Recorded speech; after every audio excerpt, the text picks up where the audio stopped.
This is Michael Kowalski, writer and performer of Mothman, True Story, and you are listening to the Unbelievers Podcast. I know you wouldn't like it.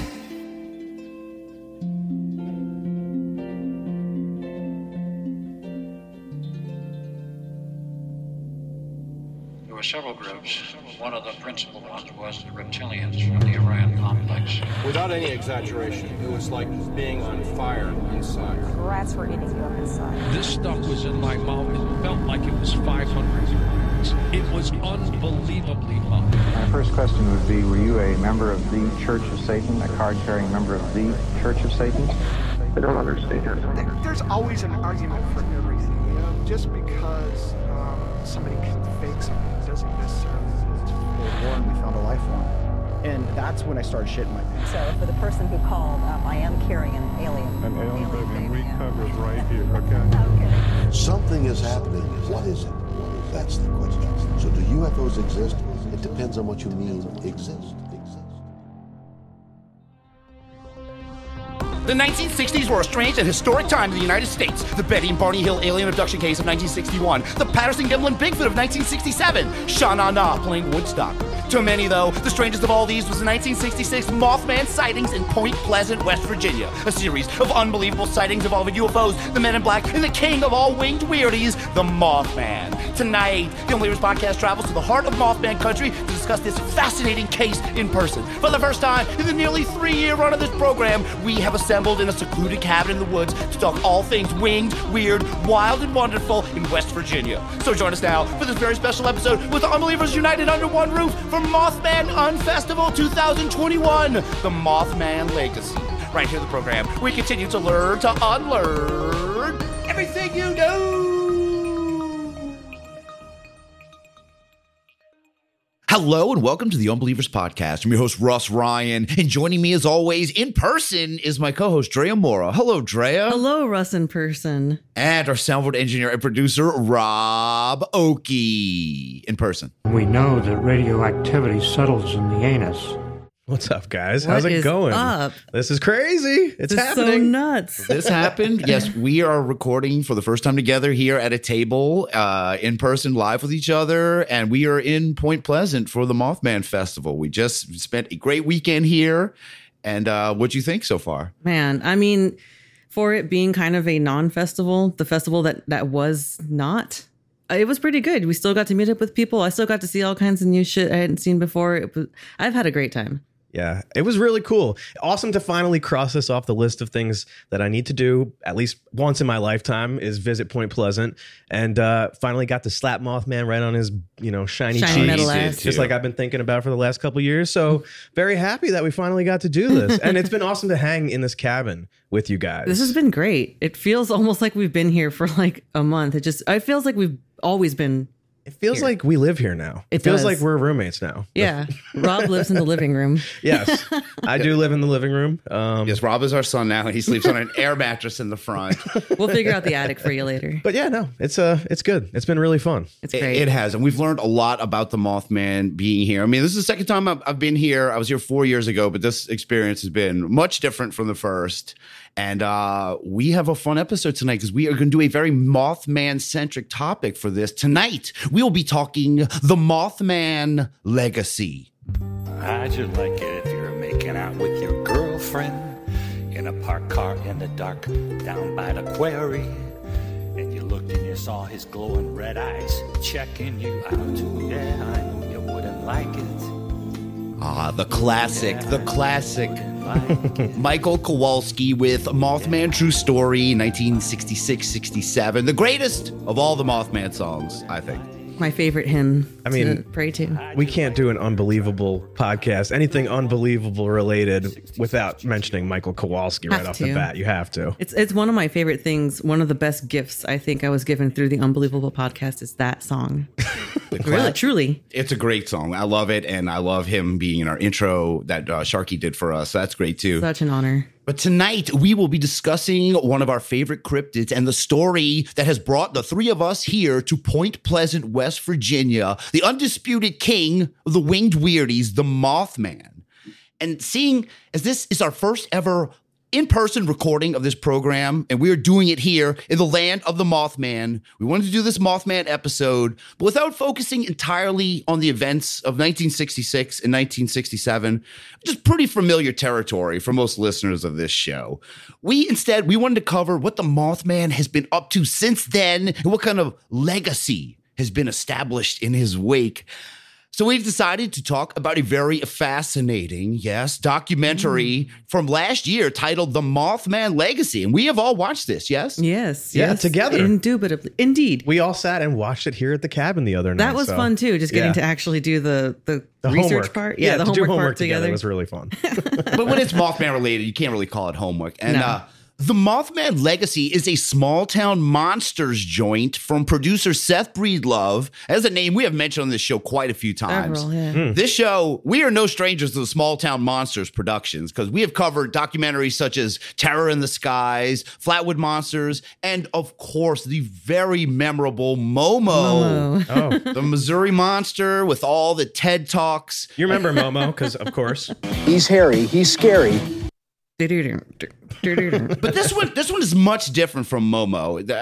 Would you say? Oh yeah, largely. I mean, I don't know how to word this without it sounding insulting to the other movies, but this one felt like the most documentary, like in a way, because Momo was definitely more storytelling and they were using those movie kind of feels. And there was a lot going on in Momo. Yeah, they were trying to do the recreations, trying to look like a B movie. This is not that. This is very straightforward. What's going on with Mothman? Who else has seen him? What's going on? So let's get into the Mothman legacy, and we're going to meet a man who is one of the big reasons for the longevity of the Mothman legend. This is the owner and curator of the Mothman Museum and Festival, Jeff Walmsley.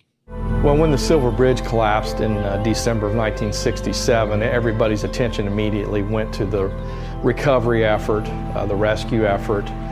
People weren't really interested in looking for UFOs or Mothman, even though they did. But it was such a horrible tragedy that the local population was grieving and mourning the loss of, family members and friends and things like that. So the attention went from the weird stuff in the sky or the Mothman sightings to recovering bodies and cars from the Ohio River. Jeez, it's so hard to avoid the sadness that's always going to be part of Mothman. Yeah. Mm-hmm. So I'm glad they kind of front-loaded it with that. The sadness, of course, of the tragedy of the Silver Bridge collapsing. But that was Jeff Walmsley. I met Jeff Walmsley a few years ago when we went, and I think Brian might have played it on the original episode because me and Carrie kind of accosted him in the midst of the festival, surrounded by hundreds of people. and Carrie and I have got a microphone in his face. And he said a few things. He was so busy. But we did not meet him. We've been to the... We tried. Yeah. We saw him. It was one of our missions for this trip was to at least try to meet him. But yesterday was crazy down there. I mean, even without the festival. Yeah. Point Pleasant was popping yesterday. There was lines all the way out still for the Mothman Museum. Crazy. Yeah. You would have thought the festival was still going on except for the lack of, vendors and food trucks. He was a busy guy yesterday. We saw him the day we went into the actual museum, and he quickly ducked out, I guess. When he saw you. Yeah. He remembered you. By the time we came back, he was gone. He felt it coming, I think. We got one more day. Maybe we'll track him down in the morning. But let's get back into the documentary here, because we also get to hear from Ashley Walmsley, the daughter of Jeff, who explains what happened to this small town following the collapse of the Silver Bridge. Main Street used to be very hustle and bustle. After the bridge fell in the 60s, that kind of broke off that connection. So a lot of businesses started to close and it became kind of a ghost town. Until basically the museum and the festival took off. And then, during the Mothman Festival, you can't hardly move. There's so many people. You're bringing 8,000 to 10,000 people to a town of a population of less than 5,000. Yeah, not this year, but you got us, though. Well, I mean, still, because of that, there were so many people who did come in, and, it took us forever to try to get a sandwich. There's only literally one place open for lunch. Yeah, it's funny, being here, you can actually I can really feel how important Mothman really is to Point Pleasant. Mothman really is the heart of Point Pleasant in a lot of ways. It's kind of keeping the whole town alive, it seems like. Yeah. Well, she said once the bridge went down, the whole downtown area kind of decayed and went into. But I think Mothman kind of saved the town. After possibly destroying it. Yeah, if you think the bridge might be his fault, then maybe Mothman's just kind of doing a solid by like, all right, now you can start a festival around me, lots of t-shirts, lots of great stuff, make some money. And now we didn't get to meet Ashley Walmsley either. I was like, I know these are the two people in this doc. I'm like, oh yeah, we'll of course see them. We did see her, but again, very busy people here. Even though there's no festival going on, they are hustling there. A lot going on still. Yeah, with the shops, you know, I think the museum is connected to a couple of other shops that are in the local area. So they're, you know, if they're not working in one place, they're working in the other place, basically. Yeah, it's crazy. And and I think this is basically the busiest time that they get all year. We were talking maybe during Halloween, I could see it maybe getting a little crazy around here too, but would be so this great. is definitely their peak time. Yes. So they're busy. And maybe I will get a chance to meet Ashley. I really like Ashley a lot. And here she is talking about growing up Mothman. My dad is Jeff Walmsley, the owner of the Mothman Museum. So basically from my young adulthood up, Mothman pretty much surrounds a lot of my life. You know, it's just a little Main Street town that just happens to have a monster in its history, and it's a nice calling card. Mothman became something they fell in love with, and then it was the town they really fell in love with. And I ultimately believe Mothman is what gets them here, but it's Point Pleasant that brings them back every time. I don't know. Would you guys agree? Are you falling in love with the town? I fell in love with parts of the town. There's a lot of charm to it. There really is. I would say that it would still be Mothman that brings me back, though. Most likely. Yeah. I got to agree with you, because as nice as Point Pleasant is, if Mothman if they decided to not make that part of it anymore, I don't know if I would want. They're not going to do that. I know, but there would be other towns that kind of are a little bit more. You have more than one option on the main drag of like where to get lunch, you know. The way that she said it, you know, there she was like, I think, you know, they come here for Mothman, but they stay for Point Pleasant. I would stay. There's a cool apartment building that is like a block away from the statue. One apartment building. Yeah, you could run around. You could every day jog past Mothman, slap the cheeks as you go by. Yeah, anyway, I mean, the river is a huge sell. It's definitely a very cute town, but there are areas of it that are like a ghost town in a way. Mm-hmm. You know, it is very much a relic of the old times in a lot of ways. Yeah, it does kind of feel like there was a part of it where it just kind of stood still in time, and it just hasn't. You know, it's almost fully back though. It's like almost every little shop is something. Almost, it's getting there. It's getting there. Yeah. And another interesting element of this Mothman Legacy documentary was the history of the Appalachian region and how it was settled by Scotch-Irish immigrants, and then they were pushed out further into the mountains by English colonies that were already established, and how the indigenous population through West Virginia thought that all of it was cursed land. They thought West Virginia was just a cursed land, and even the indigenous people, they just used it for hunting. And how after a few generations, these cultures started to meld. Just as the remaining natives began to exist alongside the Scotch-Irish settlers inhabiting a land they once called their own, so too did stories and cultures begin to meld. And what was born of this blend was something wholly unique: Appalachian culture. Folktales and lore were absorbed and transmitted from one generation to the next. Now the region was defined as much by tales of ghosts, witches, and red-eyed banshees as it was the rugged wilderness backdrop where they were told. When 1966 saw the rise of the Mothman, it was strangely familiar despite its unique appearance. After all, it was simply one more tale to be told, as if a new face had been put on an old legend. That was narrator Lyle Blackburn. We buried the lead on this one. This is also a Lyle Momo Blackburn narrated Mothman spectacular. Yeah. Well, this just really sets you off, doesn't it, Russ? No, I love it. In a good way. You know, yeah. It gets you going. I get excited when I hear him narrating it. I like him. I like Lyle. I think he's got a great narration voice.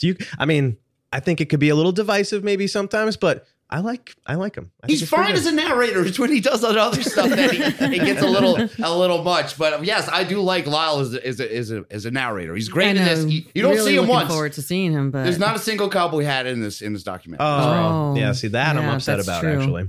I didn't even think about it, but yeah. Well, can't have everything. But another thing I liked in this was how they talked about different sightings from over the decades. They started with the 60s and the 70s, and one of those was a woman named Marilyn Brokaw Hall, who had this experience at age 10. I was asleep one night. I heard something outside. I woke up. I went over to the window, looked out, and I saw red eyes in the yard. Whatever it was could have been, I don't know, maybe 6 feet or more in height. And so I ran to my parents' bedroom. My dad, I told him I thought Mothman was outside, and he tried to tell me he didn't think that was probably Mothman. Dad's real casual about the whole thing. He's like, it's fine. It's probably a grass man or something. I think it's probably not the Mothman, just timidly. Mothman is big, though. He was over 6 feet tall. You know yeah. This guy was huge. Huge dude, but Dad wasn't having it. Yeah. But it could have been any other kind of cryptid. I don't know. But it's an interesting story from Marilyn Brokaw Hall. She's seeing it out there. And if you thought that was it for Marilyn's story, I'll stop you right there, Drea. You look like we're ready to move on. Because she has a lot more to say.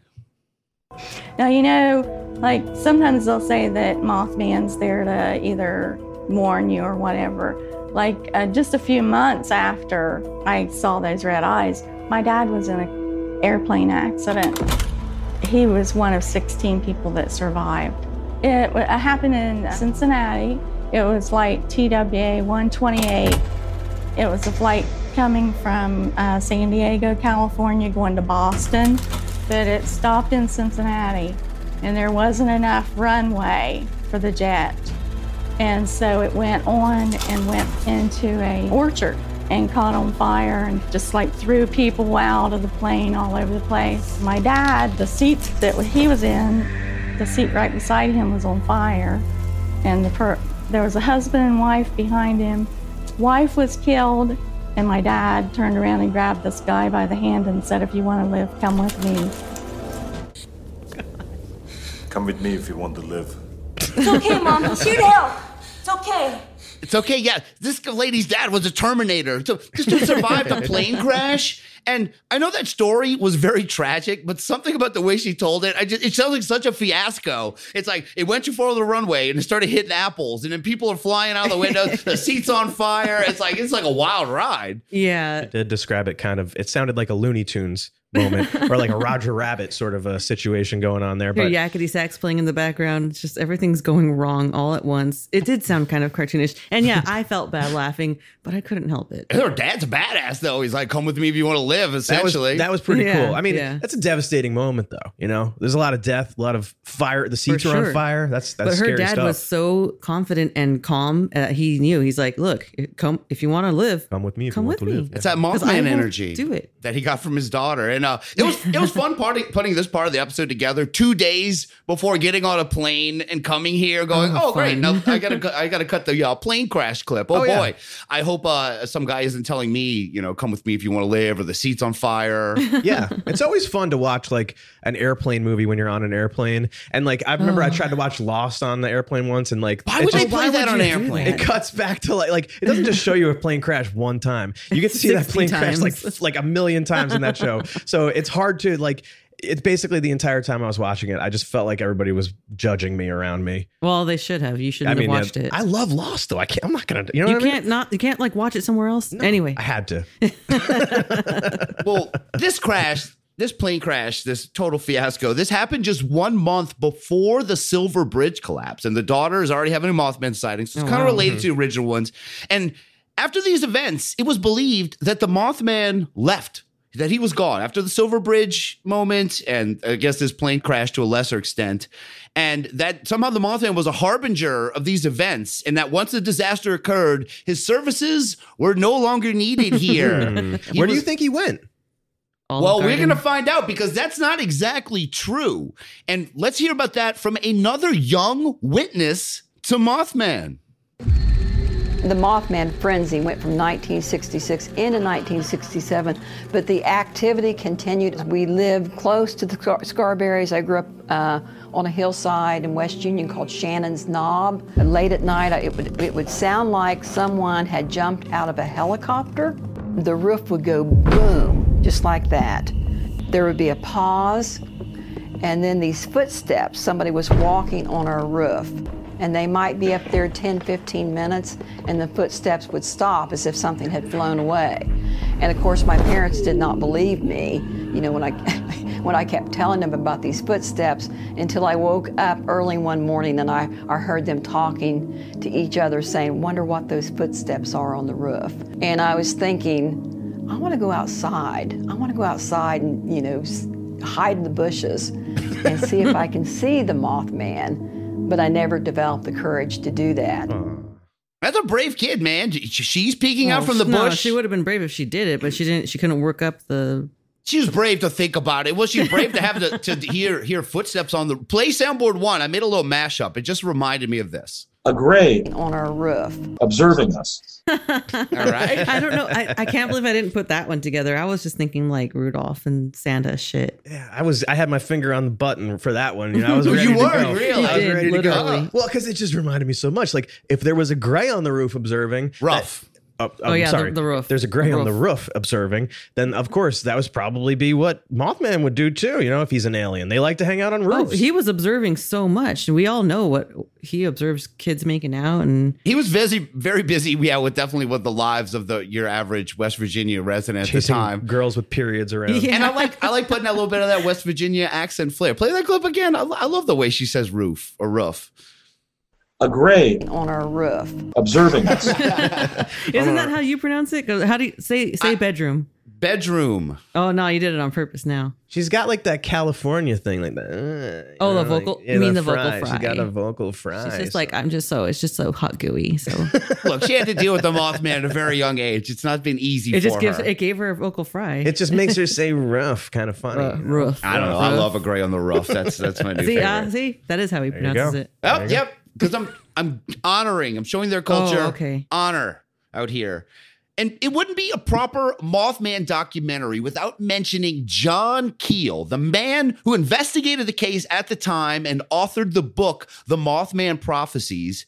And he was also semi-portrayed by Richard Gere. Mm-hmm. And he knew where radioactivity settled. John Keel is the man. Mm-hmm. And here we're going to find out that Mothman Prophecies, that was not the original title of his book.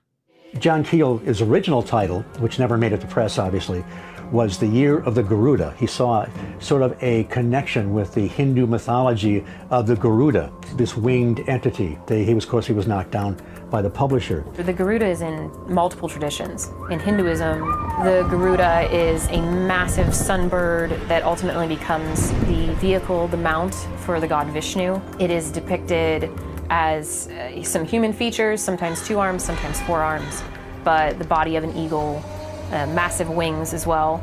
And you know, when you read some aspects of the Mothman Prophecies, the year of the Garuda was at hand. A shadow was passing over a little town I had never even heard of, Point Pleasant, West Virginia. This winged apparition, this winged, sometimes winged demon or whatever. I think it just lends to the idea that whatever Mothman was, it is kind of an archetype.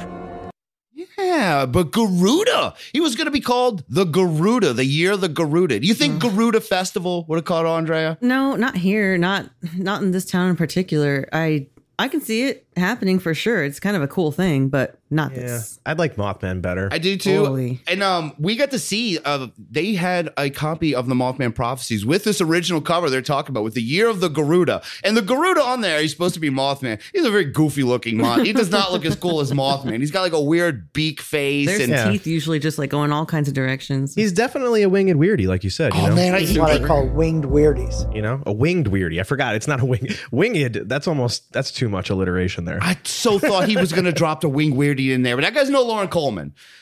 But of course, he didn't drop. He's a good second place. He's going to have to run second up to Lauren Coleman. Didn't drop the winged weirdie, but the 70s, now 60s, yeah, we know all about the bridge and the lady peeking out from the bush. If she was brave enough, I'll remember that. Coward. The 70s were still a fairly strong decade for Mothman. His book came out that year, Year of the Garuda, aka The Mothman Prophecies. He's landing on the roof. And all that excitement, it must have worn old Mothman out, because the next chapter, the 1980s, is a pretty short one, according to Lyle Blackburn. While the 1980s were a dead zone for Mothman research, sightings of winged humanoids and giant birds continued around Appalachia. In northern Pennsylvania, a string of reports of a pterosaur-like creature made regional headlines during the early 80s. Meanwhile, around Point Pleasant and West Virginia, the red-eyed creature that dominated headlines during the late 1960s had faded into relative obscurity. Despite the Mothman's lack of popularity, kids still warned one another about venturing into the TNT area after dark. Just listening to him is very ASMR. I can see Drea kind of getting a little tired listening to him. Seriously, it relaxed me. I have to admit it. Like, Lyle, you're a very soothing guy. But so what he's saying basically, the 80s, they just weren't his time. I'm talking about Mothman, not Lyle Blackburn. They were definitely the 80s were times. very much Lyle Blackburn's time. I think he's 54 now, so he is in his 20s in the 80s. That is definitely the time of Lyle. But the only real sighting he talks about is this one, a pterosaur. That doesn't, I don't know how that's getting wrapped into. The dinosaur that reads tarot cards. I'm sorry, that was bad. It reminds me of all the videos that we watched on the stream back in the day of all the reported dinosaur footage. And I love that theory. I love the idea that there might be flying dinosaurs out there somewhere. I totally believe there are still dinosaurs out there. They've just been hiding out. I mean, shit, look at alligators. All right. That's true. Yeah, exactly. We do know that there are already dinosaurs. Look at the Hodag. Still in the water. Yeah, what is that? Clearly, that's the best example. We'll get into Hodag Let's a not little get later. started on the Hodag just yet. All right, we have breaking Hodag news we'll bring up later. But there was one strange sighting in the 80s, in 1987, made by a woman named Leah Wilson. But it also sounds very different from the Mothman. It was like 2 o'clock in the morning. I was just going to bed from after watching movies and stuff. And I started hearing this noise. You could tell it was some kind of, thought it was kind of a bird type thing. I thought maybe it was an owl or something, but it just kept getting closer and closer and louder and louder. The only way I can describe it is the Hollywood movies, the pterodactyl noises, that's the only way I can describe it. It was that loud and that piercing, and it kind of had, kind of a giggling, loud giggling noise to it too. I mean, it's really hard to describe. By the time I sat up to look out the window, because I thought whatever this was going to fly right into the window, the wingspan of this covered the windows. And then when it got to that part of the house and went up over the house, you actually could hear it. You actually heard the whoosh sound. Again, not sure what I was going to do or what I just seen. Whoosh. Yeah, the whoosh sound. I thought this might be the dog man. You're starting bringing up whoosh sounds. But what they show in this is what she's saying. They show a straight up pterodactyl dinosaur flying around. And it sounded familiar. And play soundboard 2, Rob, because we love our whoosh sounds. Whoosh sound. Yeah, she kind of gave up on it halfway through. She sounded like she was going to really try to this is what it sounds like when you really go in on a whoosh sound.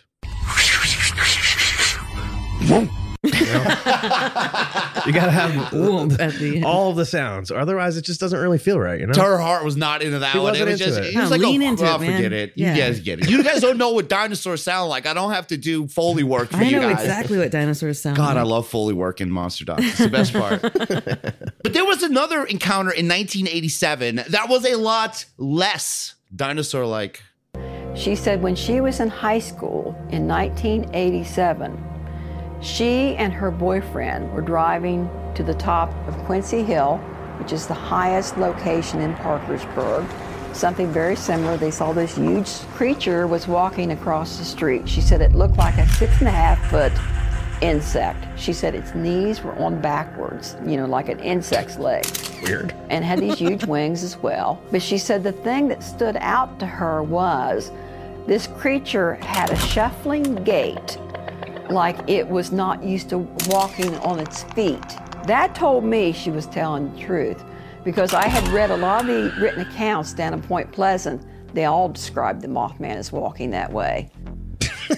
You know, I've never really thought about Mothman's knees before because the statue doesn't look like that. The Mothman statue's knees aren't backwards. He's got normal knees. He's got normal front way knees. He's not a backwards man as well as Mothman. But your T-shirt is showing him almost like a bird, where they do have the reverse knees. I mean, they also added talons to this guy. I like how they said it's almost like he doesn't walk on the ground off it. Yes, because his knees are backwards. Yeah. Of course, he doesn't walk on the ground. It's not easy for him with backwards knees. I'd rather fly. Yeah, Drea mentioned the T-shirt. I'm wearing a T-shirt of the Mothman Legacy, a T-shirt of the documentary I'm talking about right now on here. And I would, shout out Michael Shields. He sent me this. He bought this at awesome. Mothman Fest a couple years ago. Very cool. So I very appreciate that. Very, very cool. T-shirt money. That's where it goes. Wow. Yeah. Coming back. But the 80s, dry spell for Mothman. Not so much for Lyle Blackburn. He was definitely pulling it down back then. But much like the 80s, the 90s were also a dry spell for the Mothman until this sighting by local man Ron Lanham. We were coming home. It was either 1999 or 2000. We're coming around the first curve. We slowed down, and the headlights hit something in the road. What they hit was a form. And for a split second, I thought, it's a large bird in the middle of the road. And then we're sitting there, This thing, whatever it was, you notice really quickly it's not a bird because you can kind of almost see through it. It has this weird, not translucent, but almost like it was phasing or shifting. It kind of stands up a little bit and puts out what I assumed were wings, arms, something. And they reached almost the sides of the road. But with just one movement, it shot straight up. And as it's shooting straight up, we're sitting there and you could hear it, you could see it too. There were twigs falling. It made no sense. The speed at which it moved, I have no idea. Yeah, but did it make a whoosh? Did we going to include this? This is a more modern. This is a 1999 Mothman, Drea. Yeah, and it's phasing.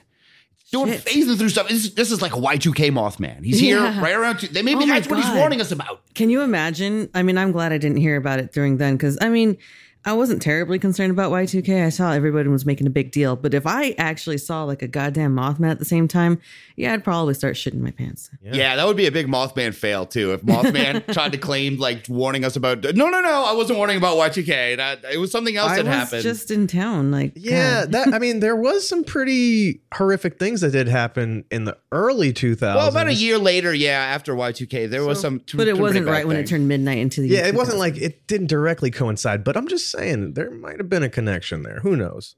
Well, what this guy's talking about, translucent wings, wingspan reaching the whole road. In one swoop, it goes up. We don't know if there's a whoosh involved. You didn't get that far. But here is how Ron Lanham reacted to this terrifying 1990s Mothman. Now, I never thought for 1 second when this happened, by the way, that was Mothman or that was something. Nope. What I felt was absolute 100% fear, terror. I hit the gas as hard as I possibly could. I don't think I've ever got that car to go as fast as I did that night. And it's weird about that, and I look back at it to this day, but something said, get out. And I got out. Yeah, it was pretty scary. So is he saying this is Mothman? He's telling the story in a Mothman documentary, but he's like, hold on, I never for a second thought it was Mothman. I might not even think that now. Well, what are we even doing here? Why? That's not his fault. Some people asked him about a story and he told it, and they decided to include this in a documentary. This guy just had a thing happen. I think he's just trying to kind of correlate the idea that he wasn't going looking for Mothman. He didn't have Mothman on the mind. He wasn't really, particularly like a Mothman. He wasn't like one of us who's here in town for the festival. He wasn't prepared to run into Mothman like we have been all weekend. So that's why he was just like, what the hell is this thing? How can you be prepared for the Mothman? I'm prepared. I've been prepared. In what way? Mentally, physically, always. I get what you're saying. You have condoms ready and everything. You've got the candles. Yes. I'm prepared. I've been looking for them. I know you are, but you also can't flush them down the toilet of this cabin. There's a sign. I know. There's a sign in our cabinet that strictly says, "Do not flush condoms down this thing." So you better not do that. Following the rules, like always. And they said actually play soundboard 3 because if you do flush condoms down, they tell you this: get out. And I got out. Yeah, it was pretty scary. And this whole part of the documentary was really cool because he's like, I got that car up really fast. It looks like Clockwork Orange driving, like that still camera on like the one side of the car when he's escaping this not Mothman. I was like, Seth Breedlove, chef's kiss on that little part. I loved your little driving. I could tell it was a Clockwork Orange nod. Yeah. Mamma mia. I could just imagine the roads around here are a little twisty. They're very hilly. So it was probably kind of scary driving away from that thing too. You know? Yeah. Well, I mean, I could just he does imagine. probably know the roads like the back of his hand. It too, was the but 60s. Still, you no, know. wait. Still. This was the 90s Mothman. He might have had a very early, like some kind of MP3 player. He was probably distracted. Probably a very early cell phone. He could have been distracted Definitely too. not MP3s, but yeah. I don't know what was going on in 1999, man. I'm like in my 20s. What are you even talking about? Woodstock 99. That's what was going on. Oh, word. Yeah. He was listening to a live stream of that. Yes. And then he saw this. But it's about to get even more confusing as he gets to the even weirder part of his Lanham story. What is really weird about the story is not my sighting. The part that gets me is where it happened is only about just maybe a couple hundred yards from where my mom had a sighting, and that would have been in the 50s. And her and 4 other people at the time had seen what they described as a gray ghost. They were walking along the ridgeline at the time. They said that this gray thing appeared near the graveyard, and to them, it just went up in the air. That was their words. It went up in the air. I didn't even, we've heard that story so much growing up, and it's just like, whatever. It never really clicked until that night I saw that thing. I'm like, well, this is where they saw it. Yeah, the gray ghost. So in the 1950s, in his cemetery, this guy's parents saw something they called the gray ghost, and it just, I don't know what, floats away. It's not very specific about. It went up in the air. It just went up. I mean, sounds like Mothman to me. It sounds like a puff of smoke to me, but every time that I hear about the Mothman, they describe it as a gray ghost. Totally. My mind keeps imagining like the way Superman just kind of like takes, just launches straight into the sky, propels. I kind of feel like that's how Mothman takes off. There's usually one flap involved. Superman does not do a single flap of his arms and go up in the air. But imagine if he did. Imagine if he did. That would be pretty cool. So we need more Lyle Blackburn. Let's get our priorities straight here. And one of my favorite theories about the Mothman is the idea of the Mothman being some kind of interdimensional being. Tell us, Lyle. Could the Mothman be a visitor from another plane of existence? One beyond our own? If so, was there something about Point Pleasant, or even all of Appalachia, that acted as a gateway between these realities? Legends suggest that Native Americans avoided much of the land where West Virginia now sits, leading to speculation that the earth itself in this place was cursed. In later years, an unfounded story regarding a supposed curse placed on Point Pleasant began to circulate. It involved the real-life murder of a native chief named Cornstalk. Though likely having little basis in reality, it is possible that some kernel of truth does exist in the story. Oh, hold on. Was that a corn pun? Because this is Chief Cornstalk, and there's a kernel of evidence. Did he really just do that? God. I can't believe I didn't even pick up on that. I was just too mesmerized by his voice and just lulling me to sleep. It is, and he's also telling us that the curse of Cornstalk might have just been made up. I thought a lot of what is going on? I thought that was real. I thought it was real. I thought that was the truth. It just got busted by Blackburn and the gang. I guess. No, he just said maybe. He's just casting doubt. I'm not sure. And my whole opinion has changed on him after that pun, by the way. I'm anti-Blackburn now. I was going to say, does that make you Oh, you're off board? I'm getting more on board. I'm like, I didn't know he was slipping subtle corn puns into these. Oh, he's slipping more than subtle corn puns. I can't respect that one. I love it. That was my favorite thing.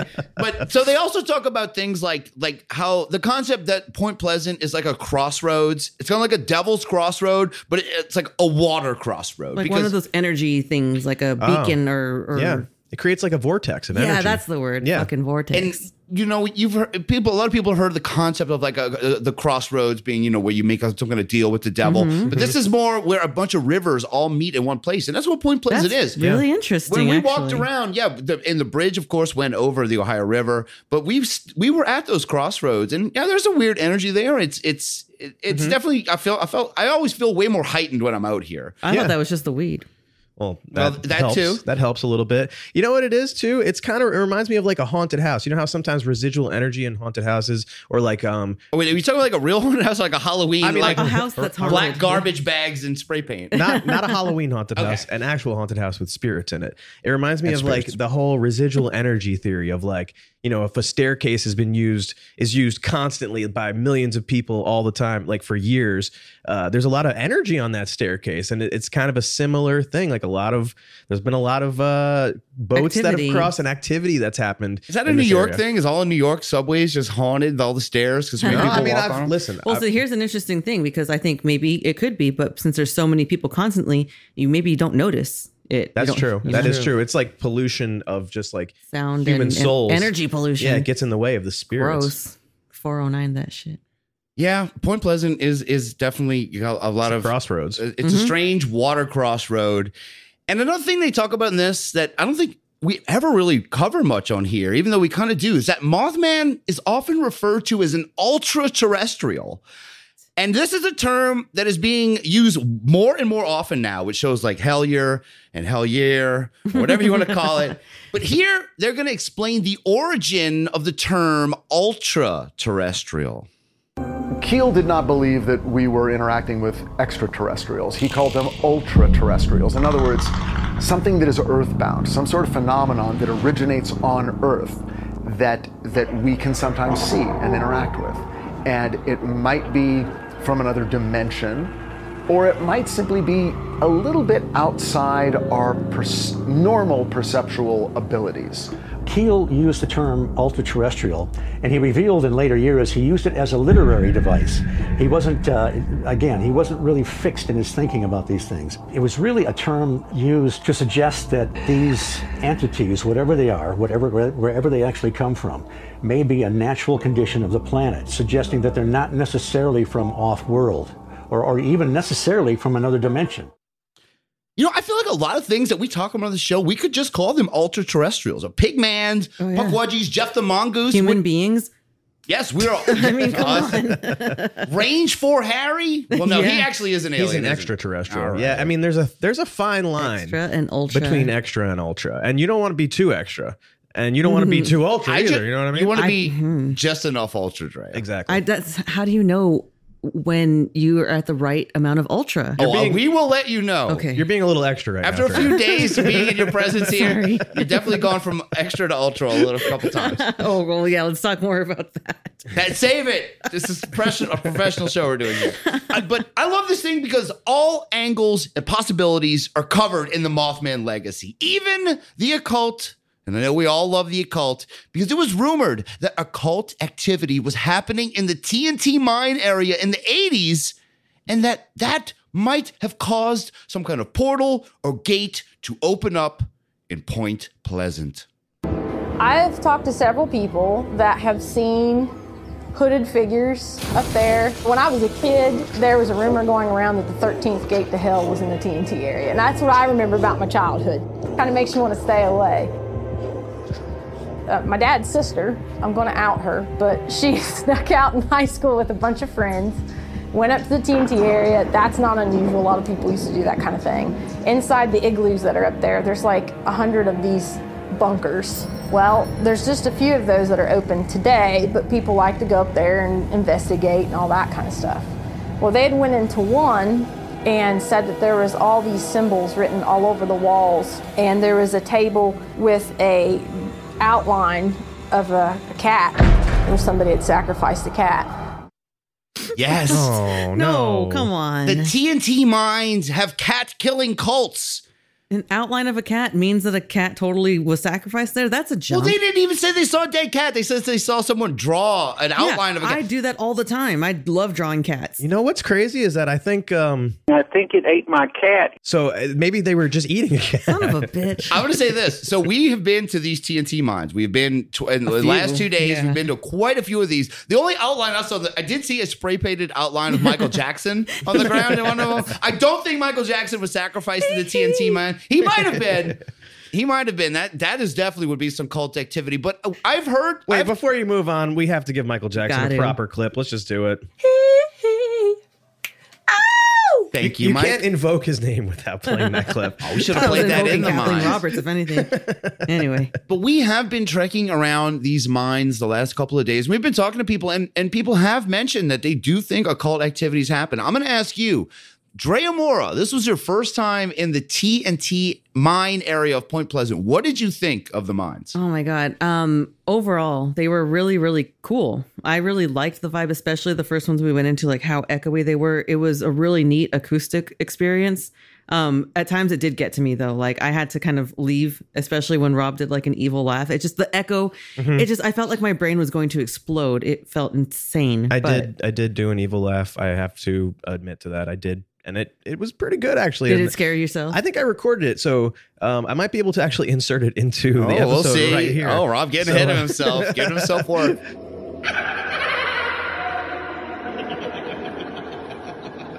Dre's out. You're freaking clown. So yes, we did get to go around the mines, and last night we were able to meet up with Unbeliever Mike Shields and Michelle Durham and her huge gang of people that were with them. And shout out Brad Sugars, who was there. We had a lot of fun. It was so fun. Trekking around there, going to mines. And one of my favorite parts, I'll put a picture on Twitter already, but if Michael Shields had a headlamp that you put on the end of your hat, it could also turn red. And his friend Brad also had a red light.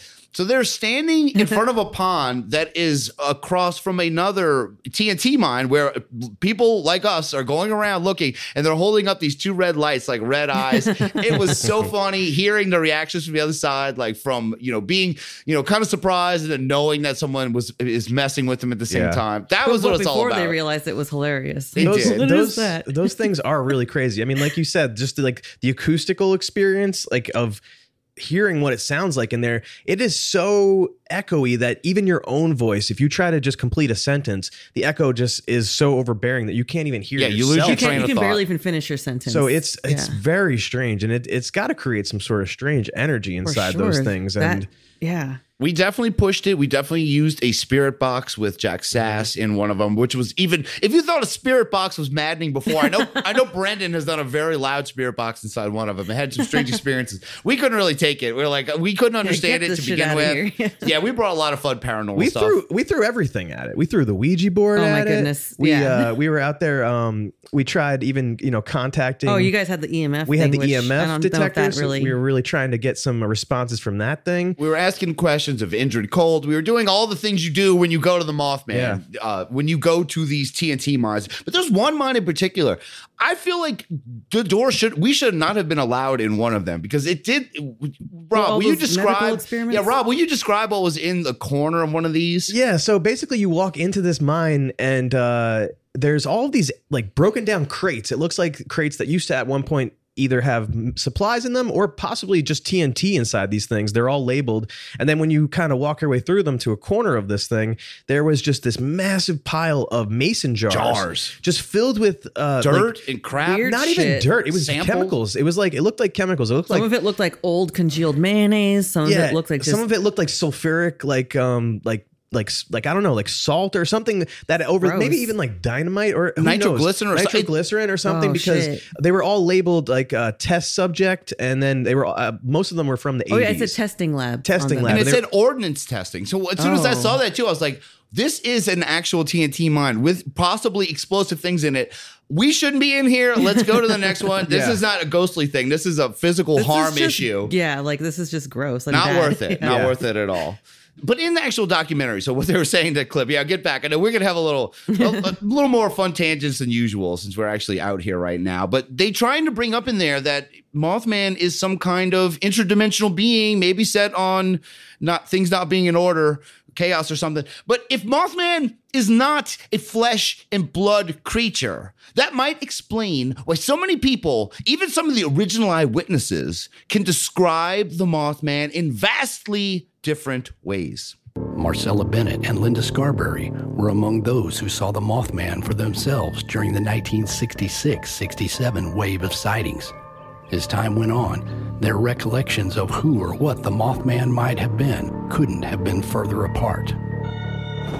Marcella Bennett encountered the Mothman outside the home of a friend late one evening. Her encounter took a turn for the worse when she dropped her infant daughter and fell on top of her in terror as she claimed the Mothman swooped toward them from above. Bennett, in later years, would recall the creature as looking every bit like the devil himself. See, all this talk about multi-dimensions, ultra-terrestrials, you forget about the simple things, like the fact that a lady fell on her baby because she thought the devil was outside. Man, that one really brought me back. For sure. It's one of those details that I totally forget about until I happen to re-listen to an episode. But that, brought me right back there. The sentence is so key that she fell on her baby in terror. Yeah. You have to put the terror in there. She's not just clumsy. She thought the Mothman was the devil, and she fell on her baby. Man, all we need is radioactivity settling the anus. We just close this up. We're just like, all right, we're done. That's it. Settled in the baby this time. Russ wanted to meet Jeff. I wanted to meet this baby. You know what I mean? I wanted to talk to that this crushed baby. You want to meet that flat baby? This baby has a story, and so this is probably a man at this point now, right? How long ago was this? This was in the 60s. This person. So this is a grown man. Rob, we heard the story. She fell on the baby. He's like, oh, and then I got sat on. She didn't say she killed the baby, though. It's just crushed it a little bit. Well, that's the story. You know what this he got reminded me of? That it's sad that this is a real baby that this is happening to. Because remember what happened with Zach Baggins when he was hanging out with the baby anymore? Yes, I remember. This can't be debunked. Harold is not a living baby. Hold on, this was a living baby, and this baby's still living. Mothman didn't take this baby out, as far as I know. But yeah, Marcella Bennett, the devil made her crush her baby. Very interesting. But Linda Scarborough, another one of the original ones, she has a much different experience than Bennett had. Meanwhile, Linda Scarberry would recount the being in a way that painted it in a sympathetic light, as an entity lost in a place it did not recognize, with no way to communicate or relay a cry for help. You know, weird things happened in her house. She always had this premonition of something watching her. In later years, she lived in the downtown area in an apartment above just a vacant building or whatever. She said it was winter. It was like really, really cold, like January. And she heard a thump. And she had one of those roof lines like came right up to the window, two-story house. And said she opened up the window and she looked and it was sitting there. And it was cold and it was shivering and it had taken its wings and wrapped around itself. Aw.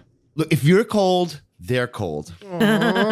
Bring them inside. And poor Mothman, he's lost in a world that he never made. He doesn't know what's going on. He's coming here where it obviously is not cold here. He should come here more in September. It is definitely not cold here. Trust me, I can relate. The first night in this cabin, I didn't have a blanket to sleep with. I felt like Mothman. He did look like a sad Mothman. Rob had his feathers wrapped around both of his wings. There was this little tiny blanket. It was literally about like 3 feet by 3 feet. Well, we gave you a towel. I had it wrapped around me. I don't know what you're complaining just like about. Mothman in this moment, so Look, all you had to do was turn off the air conditioning. No, enough stolen valor. You're not taking Mothman's valor. He's actually outside in the cold. Poor guy. I feel bad bad for him, though. I really do. I do too. So sad. I do too. And it's such a different. She is one of the first two experiencers, and the fact that one person sees it as the devil, it made me crush my baby, and she sees it more as it walks around the roof. He's cold, and no one's letting him in. But Linda Scarberry, she is viewed as a very credible witness, especially to Mothman expert Steve Ward. A few years after that, I found the newspaper clipping of a police officer in Charleston, West Virginia, who took a phone call from someone who was looking out their window to the roof beside of their house. And they described it the exact same way.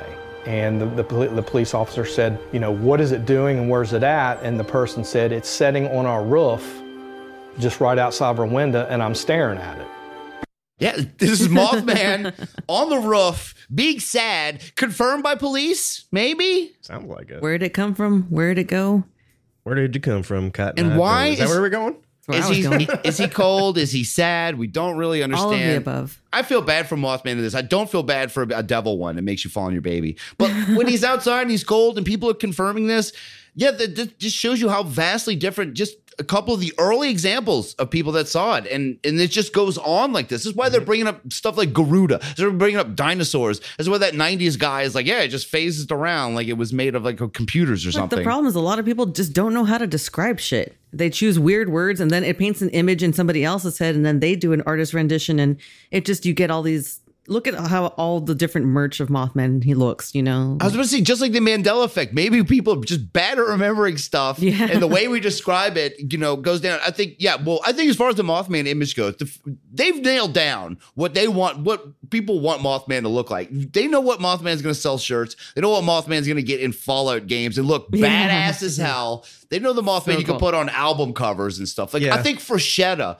that art, I know I've mentioned before, there was an original issue of High Times magazine with a Mothman cover. It was a very interesting Freshetta art piece. And that is kind of defined like what the popular look of Mothman is like going forward. I think anytime you see something, it is kind of based off that early Freshetta. Because you gotta admit, you in the Mothman Museum, there's lots of old, you know, drawings and depictions of it. Yeah. And a lot of them look really goofy. At one point, Rob saw one, he thought it was night pants with red eyes on it. You know what? It looked just like night pants. It looked like a set of flying night pants, which I was like, I never even thought of that. That's pretty cool. What if they're from the same planet or something or whatever? You know what? That may not be too far off. Hold on. They did say that the Mothman was very uncomfortable walking. Those pants don't look like they're used to walking. They're like, whoa. Yeah, they do. They do kind of shuffle, you know, if you think about it. And I do kind of like that they don't theory, giggle, Drea. though. No. You know, extra dimensional entities. I really feel like we've been talking a lot about them this season. Ultra-terrestrials, for sure. Ultra-terrestrials.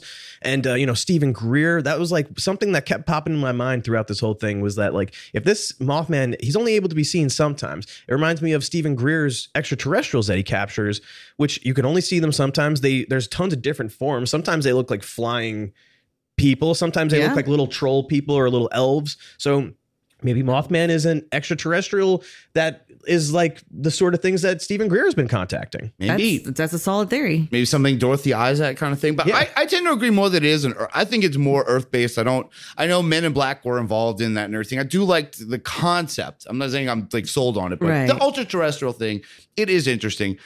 And right now, we are going to hear from our favorite witness in this whole Mothman Legacy documentary, a man named Jack Patrick. I would say I was probably 10, 11 at the time. And the holler that we lived in, like the last street light was probably, I'd say 100 feet away from where the house was that I saw the Mothman. I knew to be home before dark, but I wasn't. So when I was pushing my bike up the holler, the asphalt and the gravel started, that's where that house was. The house was abandoned. The guy that lived there, he got killed in the coal mines. And I happened to hear a noise, and I just happened to look over, and I seen something standing in the doorway that had red eyes. It was really tall. I really remember the eyes, like the reddest red you ever see. He was at least 7 foot tall. And so I started crying, and I felt like I stood there crying and looking at it for like at least 15 minutes. And here come my brother's friend actually out of the holler. He seen it too. He picked up a rock, threw it at it, and it just kind of vanished.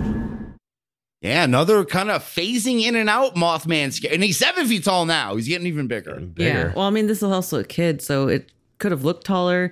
Kids aren't good at estimating. They're not. They think wrestlers are 10 feet tall, things like that. They think wrestlers are well. That and you know, does Mothman grow over time? Like, was he younger in the 60s when he first showed up? So he was like a little bit. He was like a foot shorter, you know. And like you were saying, there's different depictions of him. Sometimes he's a little chubby guy. Maybe he was a little thicker back in the day, and over time he's kind of slimmed down. Rob, what if there's more than one? That's true too. There could be Mothmen. Yes. We're looking at a little baby Mothman. One of these days. I hope Mothman. That could actually be a great, you know, that could be what's going on here. Is that he's just changed over time. Maybe the gray ghost in the 50s was a very early, very old Mothman. That was Grandpa Mothman. And he laid some moth eggs or something somewhere. That's why in the 60s it's coming into its prime. You know, it's going down. And we know the 80s, that was kind of more of a downtime, but he's growing up. He's getting bigger again. And now he's almost up to 7 feet tall. Well, here, let's just hear the end of Jack Patrick's Mothman story.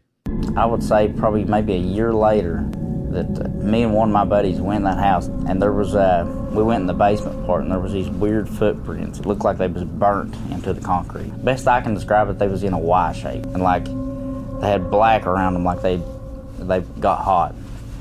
Yeah, I thought about it for a lot, and I never really did go out in the bottom by myself. I was always home before dark after that.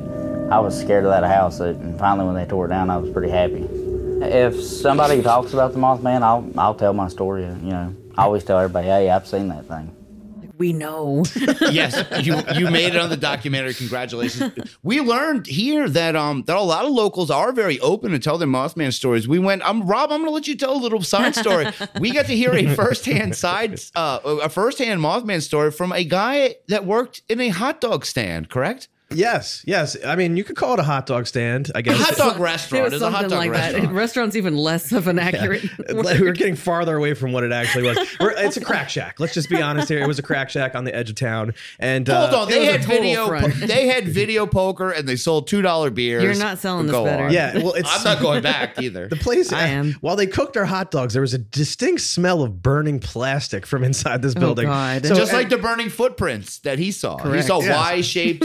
So he's implying there's Y-shaped footprints, but let's hear what the hot dog man had to say. So basically, yeah, this young fellow who cooked our hot dogs for us last night. Your hot dogs. You have to say it like that. He had a lot to say, actually, this guy. And we informed him that we had just come from the TNT mines, and he was like, oh, and he got a little excited, I think. He had a little twinkle in his eye because he saw that there were some people that finally would listen to some of the Here's stuff. some all-day sucker tourists who have stumbled in here. I'm going to spin my Mothman tail and maybe get a free sticker out of it, which he did in a magnet. So, we told him, we're into paranormal stuff. We all this stuff. And he said, well, then you probably wouldn't be too surprised if I told you I saw Mothman.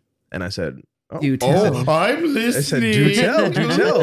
So, and then the story was that he was down where we were at the TNT area, and him and his friends were walking down the trail, and they saw something fly above the trail with two bright red eyes. It flew across from left to right, and then he said about a minute later, it flew back across the other direction from right to left. And sounds like a Garuda. I'm just going to throw that out I there. had a feeling you were going to say that.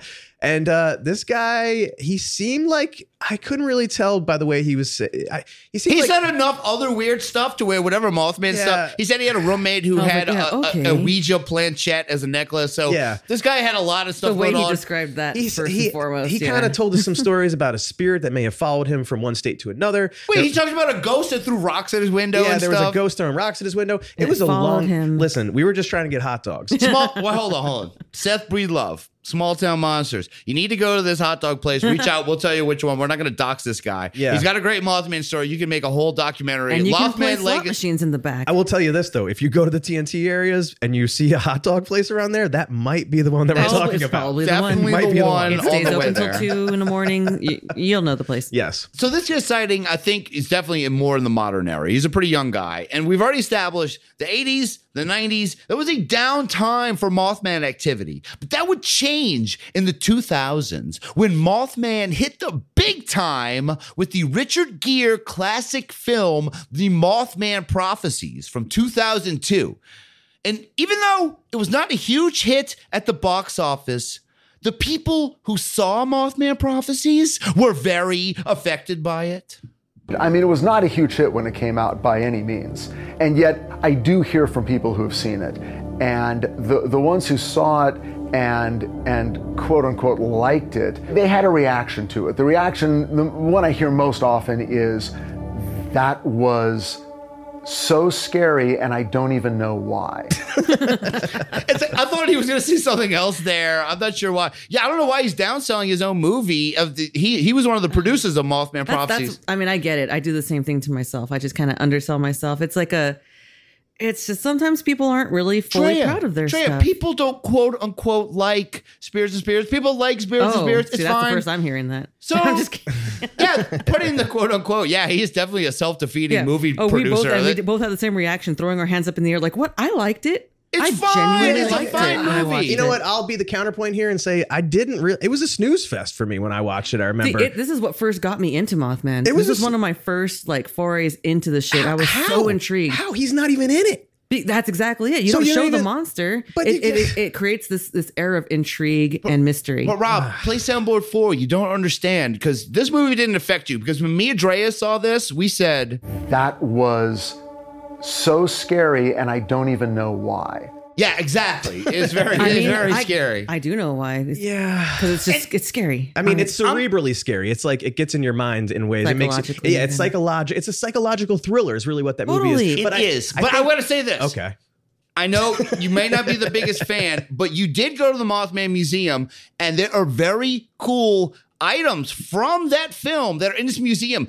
Not only do you see Richard Gere's chapstick. That was the scariest part. The chapstick used by Richard Gere in the Mothman Prophecies is in the museum. What else is there, Rob? There's something else important, too. Oh, a blanket that came into contact with Richard Gere. And who was the other star? Deborah Messing. Deborah Messing. So, and it's sealed up. It's under glass. You know You're what I mean? not allowed to touch. yeah. You can think about the blanket and you can see the blanket. You're not allowed to come into contact with it yourself. I love the phrase a holy artifact that now. it came into contact with Richard Gere and Deborah Messing, because it does make it sound more supernatural. It absorbed their DNA. Yeah. So this is Jeff Walmsley's museum. Do you think he's put that chapstick on just to flex on people? You know what? I don't think so. I think he's somebody who's just like just purely driven to encapsulate them. I don't think he did. Oh, not even one. I'm going to check his lips so next time we go. I'll be like, you looking a little chapped? Nope, you look perfectly unchapped. As far as I remember, too, Mothman Prophecies, I don't think it did very well. So I think that's what he said. I think that's why he's talking about it. Is that it was a flop. It flopped because you don't want to movie. like wear something with pride that you feel didn't do well, and so that's why you kind of underplay yourself. Yeah, exactly. It didn't have a huge budget to begin with, but I think the longevity. Richard Gere in it. I think the longevity of it is great. No, I think it actually stands up. If you think a lot, you can't watch it again. You We'll have to can't give it name another that shot. many movies from 2002 that anyone cares about anymore. Mothman Prophecies, I think people still do care. Should we do a watch along of Mothman Prophecies? Yes, soon? I was going to suggest. I thought we did that already. No, we never did. Well, we did. How can you? Nope. You would have. You You're wouldn't right. remember. Let's it do if that. We We'll- would be talking about it right Yeah. All right, we're going to pop that DVD on, and that'll be on Patreon soon after this. Okay, it might not have been a huge success, but the movie did a lot as far as spreading the good word of the Mothman legend. But the other driving force in Mothman awareness is the current champion of the Garuda, the guy we didn't meet yet, Jeff Walmsley. Jeff Walmsley set about documenting as much information about the 1966 and 67 sightings as possible. He interviewed witnesses and unraveled long-buried accounts for publication in 2 books he would eventually publish: Mothman, The Facts Behind the Legend, and Behind the Red Eyes. He also compiled physical artifacts relating to the Mothman, and in 2005 he opened his collection to the public inside the walls of what would auspiciously become the world's only Mothman Museum. Yeah, the museum, which they make it sound like started as just a collection. And as a collector of things, I would love for one day one of my collections to become an actual museum. And we visited this being the world's only Mothman museum. And if any asshole out there is just going to open a little shitty version, so they have to change all their merch, like the smaller Mothman. No. That would be a dick to move. There's one thing. I want to ask what you guys thought of the museum part of itself, but I also wanted to mention that there is a great miniature model of the bridge itself, the silver bridge that collapsed. It's got little cars on it, and it's got a little Mothman toy sitting up top boats in the river with his hands out. Like, what did I what? do? Yeah, me? Very Urkel-like. Did I do Mothman. that? But that basically started as Jeff Walmsley was just, collecting newspaper clippings, data, Richard Gere's chapstick. Like, he was getting all this. A collection. He was getting his collection got so big that his wife's like, our whole room is not. Take this shit out of the house. Can you put this somewhere else? And he's like, I got an idea. It's a museum, and it's definitely the coolest museum if you're into cryptids that you'll ever go to. This museum, it costs like $4 to go in the back to the museum part, and it is worth it, wouldn't you say, Drea? What do you think of the museum? Totally. At first, like when I can see from the other side of the door from the shop, I'm like, oh, it looks pretty small. It doesn't look like much of a museum. And I already know like a lot about Mothman. Okay, whatever. Oh, you thought you did. Drea walked in there like, I don't need to go in there. No, I never said that. All right, that might be a little much. Yeah, you overplayed that. I was looking at it just being like, I thought it'd be bigger. I thought it'd be a little bit, But when I haven't heard that before. Jesus. Jeff Walmsley's been hearing that his whole life, Drea. I need to rub it in. So no, but when I basically it just goes to show size doesn't matter. It's how you use it, because there were so many delightful little things in there that you can love about a small museum. Good save. It is great. I know you had fun there because there is also a giant cutout that you can stick your face inside. So many photo ops, dude. Not even just the little cutout thing. There's the Men in Black. There's the several different like tall life size like a costume things Look, I felt like a Halloween shop for a second. It did. And it was just so much fun. I loved it. Yeah, and there's so much more going on there now because, now that the Fallout 76 game came out that featured the Mothman in it, and the company that made that game got very invested in the museum. The museum itself is featured in Fallout 76, and you can go fight the Mothman. Cool. An element in that game is that you can summon the Mothman with cans of beans. So when we went to the TNT mines, there are cans of beans that are being left out there. There are cans of beans by the statue constantly. Almost like an altar for him. It's great. I love the little museum. I know it's very small and I've seen it before, but I love walking around, sticking my face in things to take pictures. Rob, you know why you love it so much, Russ? You know why? No. Yeah, but my mother thought I was full of beans. Because you're full of beans, man. That's I think why. we should all be full of beans. I'm completely full of beans, absolutely. But I want to ask you, Rob, this was your first time. When I went in there, Rob, he did it. He had the Pokemon eyes. His eyes were like, oh my God, look at all this Mothman stuff. So I want to hear about your experience being in the museum. I thought it was awesome. I thought it was really cool. I had no idea what to expect from the Mothman Museum. I knew it was going to have some historical facts, probably maybe a couple of little things, but it's a full-on display, and they really take you through all the steps. They cover all of their bases in there. They have like you mentioned, all the stuff from the movies in there, which is really cool. Little dioramas. They got chapstick. They got the best the blanket. That's really all I need. If you're gonna go, and blanket. You better check out that blanket because it's pretty special. There was a Mothman garbage pail kit on display I did not know existed. Now I have to find that garbage pail kid Mothman card. It's probably worth a lot of money right now. Every little pop culture reference for Mothman is basically represented in there in some way, which is really cool. And it's becoming more and more popular. So look, this museum is going to have to expand at some point. Yeah, I wouldn't be surprised if it did end up in a bigger location eventually and get even bigger. But and there was parts of it that we couldn't even go in. I know Russ was really excited to check out this little theater area, but I think probably because of COVID restrictions, it was not everything was really available the way that it usually is. But all in all, I thought it was really cool. And another thing that I love about Point Pleasant and just like the whole community around here is that it's even gone past Mothman at this point, where they love monsters in Bigfoot. general. They've embraced all of cryptozoology. All the monsters are alive. When Mothman's in town, all the monsters are on the table. You can talk about Bigfoot stuff, and we will talk about. So when we went to the day that was supposed to be the Festival, the festival that didn't happen, we showed up. There were a lot of cool unbelievers there. We got to meet Brendan Shea. We got to meet Michelle. We got to meet Mike. There was so many people just out there already. But even though the festival was not going on, but there was one cryptid.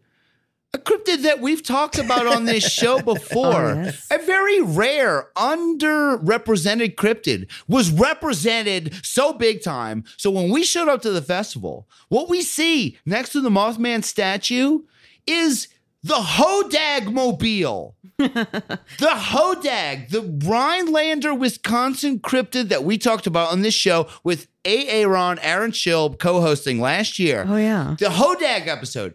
There is a very pointed Hodag awareness campaign going on right now by two really nice guys and a guy in a Hodag outfit. And they have a car that is decked out with Hodag stickers, and it says, "What is the Hodag?" And of course, we walk up. He's at a table. He was one of the only merch tables there. True. And he had a table full of stuffed Hodags, Hodag stickers. I break for Hodag. Hodag is my boy. Anything you can imagine Hodag related. What the heck is a Hodag? It definitely goes well with our episode because you remember the Hodag episode. I think this is one of the clips from it right here. Plus, then we can make t-shirts about it and sell it. And that is what they did. But these guys are great. We're going to post a link because there is now a Hodag store online. And if you sign up to this Hodag store, Drea, if you sign up to the Hodag store, you are going to get a Hodag fan club card sent to you. Seriously? And you are also... You thought that was cool? You were going to get an autographed picture of the Hodag sent to you. Fuck yeah. I can't wait. A shout out. I know it's kind of weird to bring your own monster to a Mothman festival. It was a little rude, but didn't mind it. Man, those guys were cool. You know why they were cool? Because they had a lot of great stuff. They gave me a shitload of free stickers. And on the sly, I'm going to say this. They gave me a 4-pack of Hodag beer. Woo! So I am definitely in the pocket of big Hodag right now, and I don't care. I will say it. Hodag pretty much rules, and look for him. He's going to be the next big fest on the scene. Hodag is coming up, and who'd have thunk? Who'd have thunk? The Hodag would come out of nowhere from Wisconsin, from Rhinelander, and I'm very excited. Rob has something he wants to play, I can tell. Let's hear it. Really, there's nothing I could do. I had already wet my pants. That's what it felt like when we were there. I was kind of losing my shit too. They were dressed up as like Ghostbusters, and they had like a remixed Ghostbusters song. It was the Hodag Buster song. Hodag. They played the Hodag music that we played in our episode. Yeah. They were blasting it from their Hodag mobile. Yeah, when we walked up, I was like, I know this song. Hodag, always hungry, whatever. It felt like that was the closest to a music festival I've been in. First we walked up, they were playing the I Saw Hodag thing. I saw Hodag. Which is, yes, and I understand. What is that? That's Tiger King parody, I believe. Yeah. Yes, I saw. You're right. That was the Tiger King. Yeah, I wonder if those guys made that, because they are very, I don't know, very Hodag-centric. I wouldn't be surprised, because they did have a good sense of humor, and whoever made that video, that guy had a pretty good sense of humor. We are getting so off of the Mothman, but we are talking about our experience at the festival. And yeah, Hodag, he showed up to this. He somehow outshined the Mothman at the Mothman Festival. For a minute. They left pretty quickly. I wouldn't say outshined, but he tried to get his little green butt in there for sure. And we're happy for it. We'll get back to you, Hodag, or we've already been there. We'll never do it again. Go listen to the episode. We'll never do it again. Thank you for the Hodag beer was very good. It tasted like regular beer. It was awesome. I liked it. Yeah, because it tasted like Bud. Anyway. Yes. But thank you, Hodag, guys. But let's get back to the Mothman now, because one of the things that became more associated with the Mothman after the release of that Richard Gere movie film was the idea that Mothman is a harbinger of doom that has been cited before major tragedies. But, Drea, yes, that might not be true. Mothman has been kind of labeled as this harbinger of doom. You know, he's been allegedly sighted before Chernobyl happened. I've heard 9/11. You know, of course, here in Point Pleasant before the bridge collapsed. I've talked to some of the original witnesses, and some of them firmly believe that's true. Some people believe that it created the disaster. Others say no, it just coincided with it. The notion that the Mothman is seen at the site of later disasters is something that I'm pretty sure I made up. But again, because it was part of the original story, it felt like, let's extrapolate this outward. I almost get the feeling that once it was suggested in the movie that people had seen the Mothman at Chernobyl, I think it became sort of part of urban legend, because then I began to hear that story being reported back to me from other sources. So that was the producer of the Mothman Prophecies. And this idea that he made up for the movie that the Mothman was involved with Chernobyl. Now people are coming to him going, hey, did you know that Mothman was also at Chernobyl? He's like, yeah, I made it up for the Richard Gere movie. So that harbinger thing, that was a filmmaking element that guy, I'm sorry, I apologize, I didn't take note of his name. This is one of the producers of the Mothman film, the Mothman Prophecies. But this is something he tried to work in just in a narrative story, the harbinger effect. Because yes, it had the bridge, but he also tried to connect it, and people later are connecting it to 9/11 and to things like Chernobyl. But he put that in there as a movie narrative. This was not real. So now it's being seen as factual information. What do you think of that? It was it's kind of an accidental. I don't know what his views were on the movie, like how big he thought it was going to be to begin with. But it's like it had Richard Gere. He thought it was bonzo bonkers at the box office. It was not. So I'm wondering then if he didn't it almost sounds like he had to have known that people were going to take that and run with it, you know?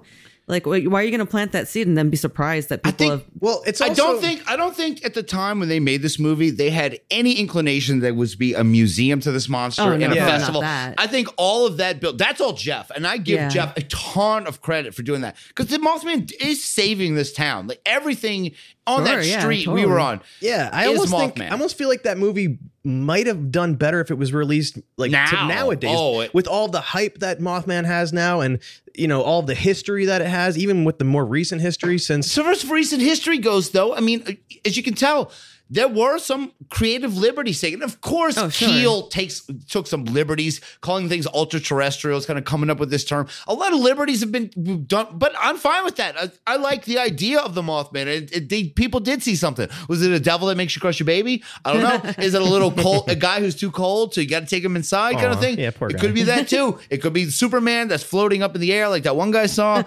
But all that talk about harbingers, they bring an interesting theory about Mothman forward here that I had not considered. People will compare it to, obviously, the banshee wailing before someone's about to die, and there are several traditions like that.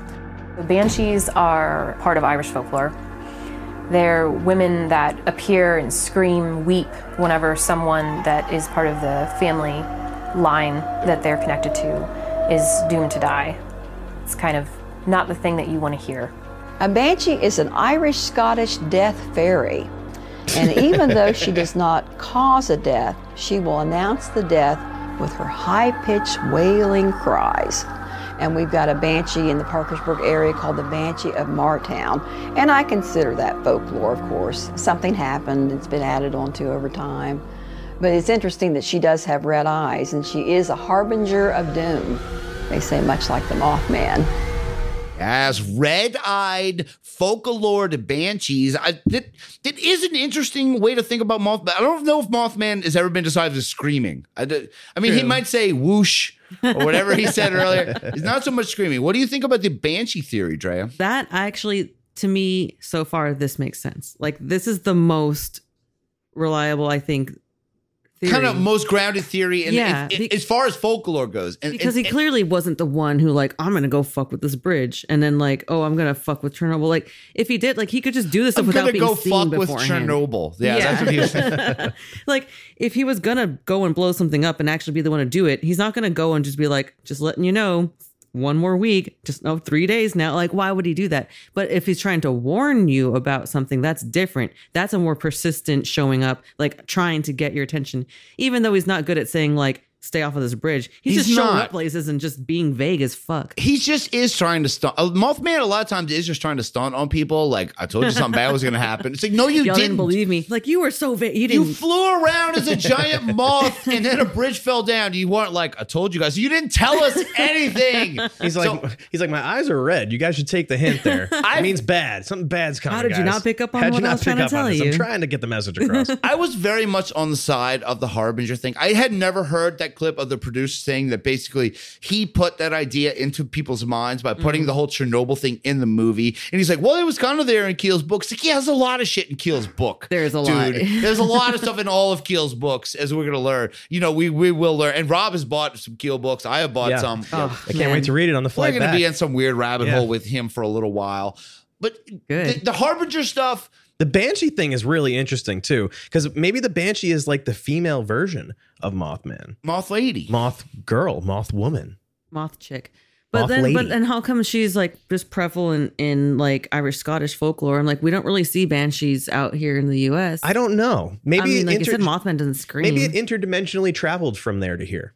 And then just changed its appearance. Like it didn't physically travel, it just like screaming. Blipped and now it's here. Well, I think it's possible for all of these things to exist ultimately. I do think that is the weird intersection of the Scotch-Irish tradition, bringing in fairies, banshees, things like that. Man, why do you gotta bring fairies into this shit? Into indigenous theories about giant fucking birds flying around. I love when you put these two together. What did she call it? A devil? A banshee is an Irish-Scottish death fairy. A devil fairy or something? I don't know, some red-eyed devil woman who screamed like crazy when someone's going to die. That was pretty much what it was. So good. Pretty scary. I'd rather deal with Mothman signs than a banshee sign. Guys, this is quite a legacy that this Mothman has. And it's mostly because of people like John Keel. And John Keel, a man who got to see his own work become legendary before he passed away. John Keel passed away in 2009, but not before he finally made a return to the town of Point Pleasant, where he was able to see what had become of one of the more prominent pieces of his legacy. I think John Keel was very pleased with what Jeff had done. He had seen the original incarnation of the museum. It's there because of him. because of his efforts. Something he did years ago is finally coming to fruition. So I think that he was very pleased. He warned the people of Point Pleasant early on about this idea that this is folklore in the making and this little town may not be prepared for it. And he gave the warning again when the film came out. They're just a small town of just several thousand, and the film may be bringing a lot more people in droves than they're used to. Yeah, and it kind of has like Keel's warning about this being modern day folklore. Modern day, there's not a lot of modern folklore. If you think about this Mothman story, Drea, started in 1966, and look what it has built into in just like the 50 years or so since it's happened. It is modern folklore. They had this guy's suit in the museum. Yeah. It's a very John Keel suit. You can see in the museum. It looks like a Colonel Sanders like white style suit. Styling. Yeah. Yeah, he dressed like a Coke dealer. Let's just say that. He's basically dunking on Bob Evans, who was also a major fixture there. I know Brian had mentioned in older episodes about the Mothman Festival, about eating at Bob Evans. The Bob Evans legacy. There is a Bob Evans highway. There is like there's a Bob Evans hat you can see in a store with a nice little write-up about it. Bob Evans has got his fingers all over this. He's almost as famous as Mothman around here. Yeah. And what's funny is like, don't you think it's interesting that now John Keel has become a harbinger himself, warning the people of Point Pleasant, you're going to have to build more restaurants. That's true. And he was right. He was right too. So right. By the length of the line at the deli, he was definitely right. The town was not ready for this. It took an hour. I don't even want to get into that whole thing. I will say that John Keel is a much better harbinger than the Mothman actually was, because he used words. Because he was very specific and he could talk as a human being. Yes, very good, Drea. That helps. That does help. But he did kind of warn the town, like, you know, we're going down this road. My book is getting traction. There's a film coming out with Richard Gere. Get ready. Richard Gere is in this. It's going to be the biggest movie ever. It wasn't the biggest movie ever, but it doesn't matter. It was the second biggest movie ever. You can see his chapstick and a blanket that was near him in this museum. And I know if you're listening to this and you're from Point Pleasant and you think, where are you? We love you guys. Like, we love all this. This is just what we do. Yeah. It's not. This is not done with any kind of spite. I unironically love everything here in Point Pleasant. I love being here. I have the best memories of being here. I meet friends that I don't get to see normally. I'm gonna start getting it warm. We are here. I am looking at Drea Mora. Look, it's crazy. Look, I just slapped her on the arm. Let's not hit ladies. Rob's a little further away. I can't really do anything to him. It's all right. It's the only time I'm gonna get to do this for possibly another year. Oh, it better not be that long. We'll see what happens. Oh, I don't know, but it is. Let's get to it now. This is our final clip of this evening, and here we have Ashley and Jeff Walmsley speaking on their family's growing legacy as the new champions of the Mothman. Dad's legacy, I would say it's got to be Mothman. I mean, it is bigger than that, though. Whether locals or whatever want to admit it or not, Mothman has really reversed a lot of the negative stuff of Point Pleasant. What I mean is lack of business, lack of interest, lack of opportunity. It's kind of just blossomed over time. That in itself is major. I'm a grandfather now, so I think if I left a legacy, it would be motivated, go out and chase your dreams. I mean, I've done that all my life, and some have come true, and some have not, but, be creative and be nice to other people. That's probably the bottom line is, be nice to other people. I learned that from my parents. So. Well, my daughter Ashley, from a young age was brought up a lot differently probably than most kids. I always tell her, I say, I'm retiring here in a year. You can have all this and take care of all the museum and the festival and all that, Oh, such a great guy. And yes, for Jeff, if Ashley is taking over soon, if she's taking over the museum and the festival, Ashley Walmsley, if she's doing that, we are in good hands, because I think she is going to take as much care in this as Jeff did. I think a lot of this, the reason people care about Mothman anymore, the reason this festival is because of this dude. Like, give Keel, of course, a ton of credit for the great writing and all that stuff. But if it's not for Jeff, dude, we're not talking about this. If it's not for this guy, the three of us are not in the same room in this place. I give a ton of credit to you and Ashley. And yes, I'm going to ask you, Drea, do you have any final thoughts on the fest, the legacy, the museum, and most importantly, the merch of the Mothman? Most importantly, get it out. All love. Well, most importantly, the merch. That's the least important thing to me because, I mean... Wait, we should take a moment to mention the Mothman Festival. Of course, there's so much great merch at all these... If you're listening to the show, you're already into cryptids, aliens, monsters, whatever. Yeah. How much stuff is just available there? Oh my God. Even without the festival going on, how much stuff? It's like a little cryptid headquarters. Like if you want to do a bunch of Christmas shopping ahead of time, be an early bird and get your stuff planned out ahead of time. This is what you want to hit up in the summertime to start buying a bunch of. They got the Flatwoods monster. Obviously, there's so much Bigfoot stuff. Mothman. Yeah, basically, if you're a cryptid fan, it's the ultimate gift shop. Yeah, because there's other places. There's multiple, have cryptids, but this seems to be a hot spot for all of it. Yeah, there. Not only can you go to the museum, of course, get all the cool Mothman stuff you want. There are multiple stores around, just across the street that may even be run by them, but just runs the gamut of cryptid, UFO, everything unbelievable. Just antique craft shops, and then there's a section. Oh, there's Mothman stuff sprinkled all throughout it. Exactly. It's even like the little antique shop is really cool. So nothing but nice words to say about this cool town. It's totally worth a visit. Even if you're only going to do it once, like make sure you do it. And bring money. That's all they say. Bring your t-shirt money. You're going to want to spend it. But I'm asking you, so what do you think of Point Pleasant and Mothman at this? What is your final word on actual Mothman, Drea? I mean, A+. I didn't even think it was possible for me to love Mothman more than I did before. He's always been my number one. Chupacabra's number two. Don't let him know that I said that. But I mean, like I said, with Mothman Prophecies, like I remember when I watched that for the first time, and that sparked so much into the other paranormal. I've always been into ghosts and whatnot, but that's what really sparked the whole other with all these other ultra terrestrials we now know them as. We can say that. Yes. We've never said that on this show, I don't think, until this episode. Ultra terrestrials is such a thing now, especially with hell yeah. Talking about ultra terrestrials. It just fills in so many question marks, or at least it lets us put it all into one category so that we don't feel so overwhelmed like I do. I think Point Pleasant is a great little town. It's cute as hell. I love it. And yeah, I would want to come back and visit. Even if the Mothman Festival never came back, I probably would still come back. We came, regardless that the festival actually didn't happen. Right. But we got to have our own little version of the festival.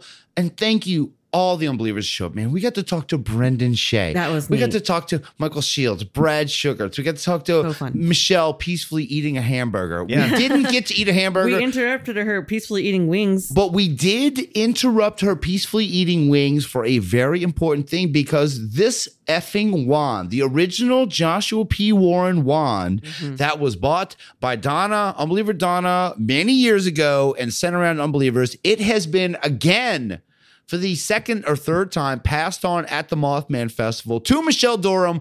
Drea handed off the wand to Michelle, who now has it. And hey, if you want to be next in line for the old school Joshua P. Warren wand and all of the things that come with this, as far as this being a traveling, I don't know, like a ongoing, it's almost like a chain mail thing at this point. It's kind of a representation of the Unbelievers community. It is. In an object, in one object. It's almost like a time capsule because people keep adding on to it. So it's like an ongoing living time capsule, which is so neat. And it's definitely something that I hope keeps going for a long, long time. So if anybody's excited and wants that thing. And I will ask Michelle, hopefully she'll post some pictures of it. If you are interested in getting the wand next, don't bug Michelle. I'm not gonna dox her. Come to me if you want to. If you come to the show, email us or tweet something. to the show, hit us up on Instagram. Hey, call the voicemail 469-420-0114. Just let us know anyway. Tug our sleeves. If somebody wants that wand, you let us know because someone's getting it. But and Drea, it has been a wonderful experience hanging out and meeting you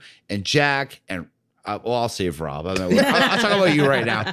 It's been very nice hanging out with you and doing this. Amazing. And me and my wife both came here to this, and we're all been hanging out. And it's been more than I could have imagined. Like I'm feeling very much of a loss for words trying to even discuss it. I'm getting a little verklempt. He's crying. I really am. All right. I am too. I'm not just bringing it out. I'm not just some robot who puts fucking clips on the show.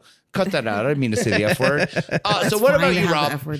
What about you, Rob? Give me your thoughts on the fest, the legacy, the museum, and of course the merch of Mothman. I love it all. I thought it was really fun. It was unlike anything I've ever really experienced. You know, being a fan of this stuff since I was a little kid, I always dreamed of going to a place where the town embraced the weirdness as much as I've embraced it since I was younger. So getting to actually go to a hub of this. It's cryptid Disneyland. It's cryptid Disneyland in a lot of ways. And also getting to go out to the TNT area and see those things. You know, I'd seen videos of it and I'd seen other unbelievers go there. So I'd always, you know, thought about going there and wondered what it was actually like there, what the vibes are like there. But now I've gotten to experience it. So I'm very happy. It was amazing getting to finally meet the two of you. Really surreal, strange experience. Meeting Rus, like seeing Rus at the airport, us actually giving each other a hug for the first time. Very, very strange, surreal experience. But basically, you know, a seamless transition from Zoom recording to in real life recording. So, and of course, getting to hang out with Drea and meet Jack and meet Rus's wife, and just like the whole experience at the cabin this whole time has been a lot of fun, and getting to do this now. I can't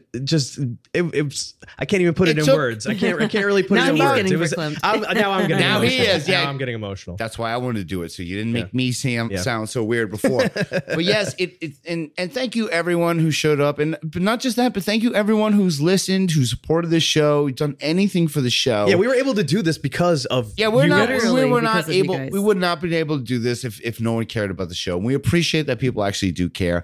And speaking of caring, there's one thing I do care about, and that is accuracy. And so I'm going to go back one more time to this Mothman Legacy documentary, which is one of my favorite, if not my favorite, small town monsters documentary. But there was... Usually when I watch these things, I always like to look at the Amazon reviews. This was on, I will say it was on Amazon.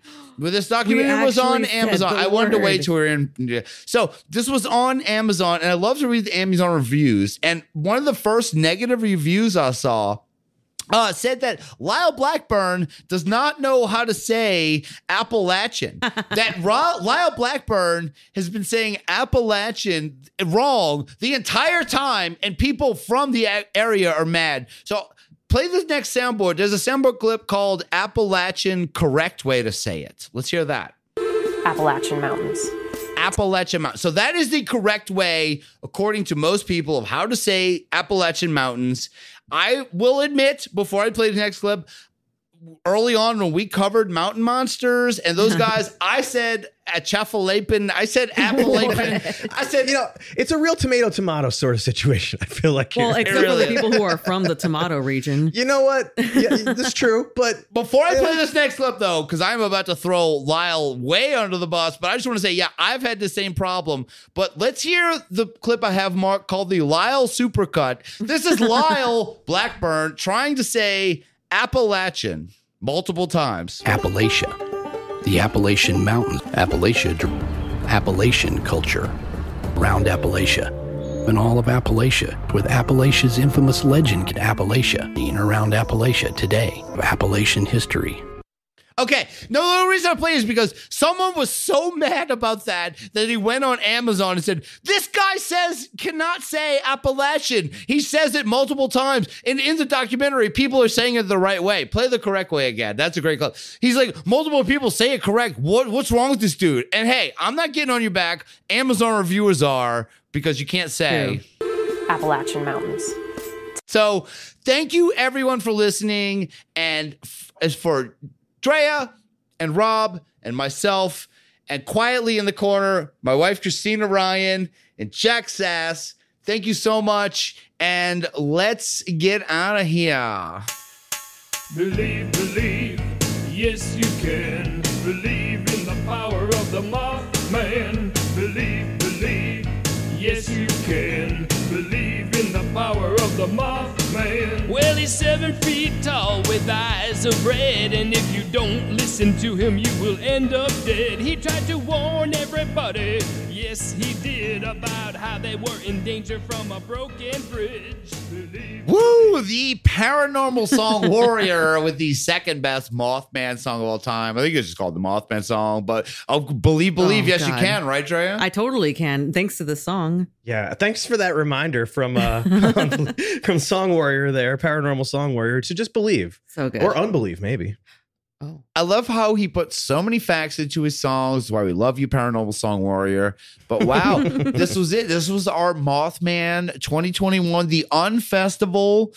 That I think if you were at this festival and you got to meet any of us, we were the only ones who had any kind of merchandise related to the festival 20th anniversary. And in fact, this was the 20th anniversary of the festival, even though it didn't happen.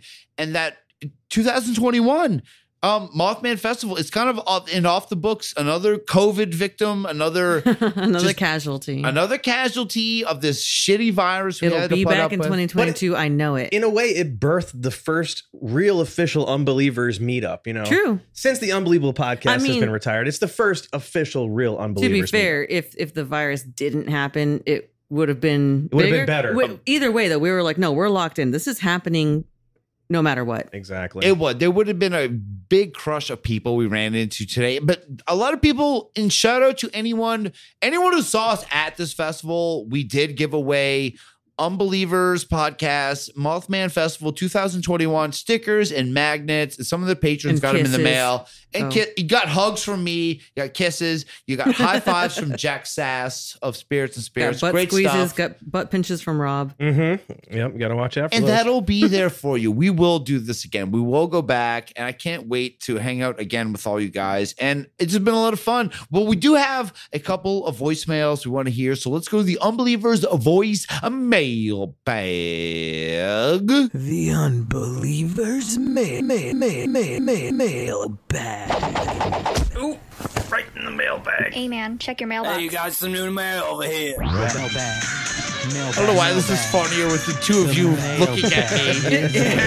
Mailbag. Sup, bitches? It's mail time. Woo! Woo!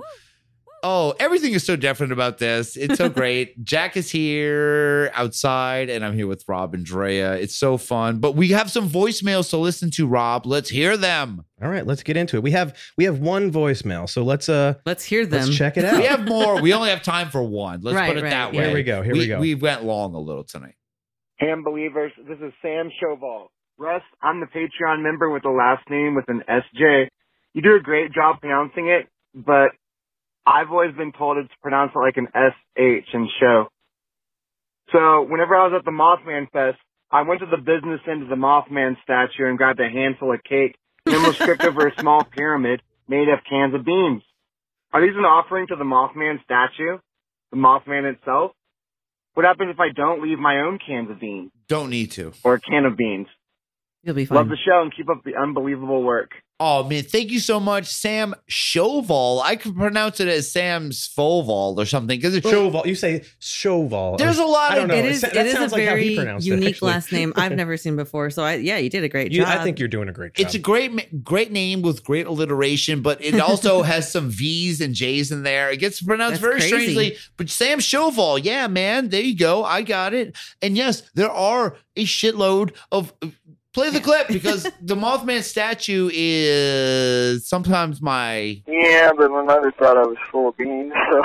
Now the Mothman statue is full of beans, thanks to listeners like you. Well, again, you don't have to leave a can of beans. It's not thanks to listeners, because cans of beans are not an unbelievable thing, but it might become that way because it is more a thing of the Fallout 76 game, the way you call the Mothman, the way you want... If you want to shoot it in the face with your Fallout giant guns. You put out beans, but there are cans of unlabeled beans everywhere now behind the statue. We left some magnets and some stickers. And that'll be good enough. I thought that it was maybe an unbelievable thing, like a reference to the full of beans. It's I got kind of excited when I saw that's what I'm wondering. Okay, so it's from Fallout, but hear me out. What if one of the people on the Fallout team is a listener to Unbelievable? We don't know. Podcast. It's very possible. It is very possible. Dre, you've turned the thing completely around for me. I am on board for that. Yes, thank you everyone for leaving cans of beans because Steven Keep it Gibbs' going. mother thought he was full of beans. We appreciate that. And thank you, Sam Shoval. There you go. I like saying it right. There you go. We have more voicemails we will play next week because we have gone long this week. But let's get out of the Unbelievers voicemail bag. The Unbelievers mailbag. Ooh, right in the mailbag. Hey man, check your mailbox. Hey, you got some new mail over here. Mailbag. The mailbag is cool. Mailbag. Sup, bitches? It's mail time. Well, we come to the end of the show now, but we have one more thing as I am holding Drea Mora brought with her to this festival a faceless Amish doll, which I'm going to hand to her. What's her name? Sarah Hot Gooey. So Sarah Hot Gooey is a faceless Amish doll that Drea has that she has brought. It was so English, så var så hot gooey, but ibn helvete kan jeg button love faller med tars. I call her Button Love. But we have a lot of little unbelievers totems we have brought here. I brought the P.P. Warren Poor Man's Paranormal book, which started it all for me as far as this goes. The reason this show kind of exists is because of that show, that book itself. And of course, I brought the David Huggins book, of, with all the artwork of him having sex with Crescent, which we've been enjoying this whole trip. Classical artwork, and also good for your spank bank. We all brought very inappropriate paranormal things. There's related nothing to the inappropriate show. about Sarah Hot Gooey. Sarah Hot Gooey is definitely the most appropriate thing of all this. Got no face. They had no faces. Come on, Rob, hit the clip. Make this guy work, please. Of course. With his Mothman hat on, looking so smug. They had no faces. Yes, of course. Very great reference. And the great doll, the faceless doll is amazing. All the weird merch and stuff you can get, unbelievable and paranormal related, especially at Mothman Festival. I've spent so much money in the last couple of days being here. I bought comic books, t-shirts, hoodies, postcards, magnets, books, magnets, buttons, you name it. Butt plugs. It did feel nice handing out free things to people like stickers and magnets. They actually did appreciate. And hopefully, if you are some kind of new listener who found us because of this, hey, welcome aboard. This is it. If this is your first episode, thank you for listening. Yeah, this is as good as it gets. Thank you for actually following through on the call to action. That means a lot. And don't get too excited. This is what it is. So thanks for enjoying it. But we have one more thing that we have to do. Drea, what segment is this and what is it? It's poll results and it's poll results.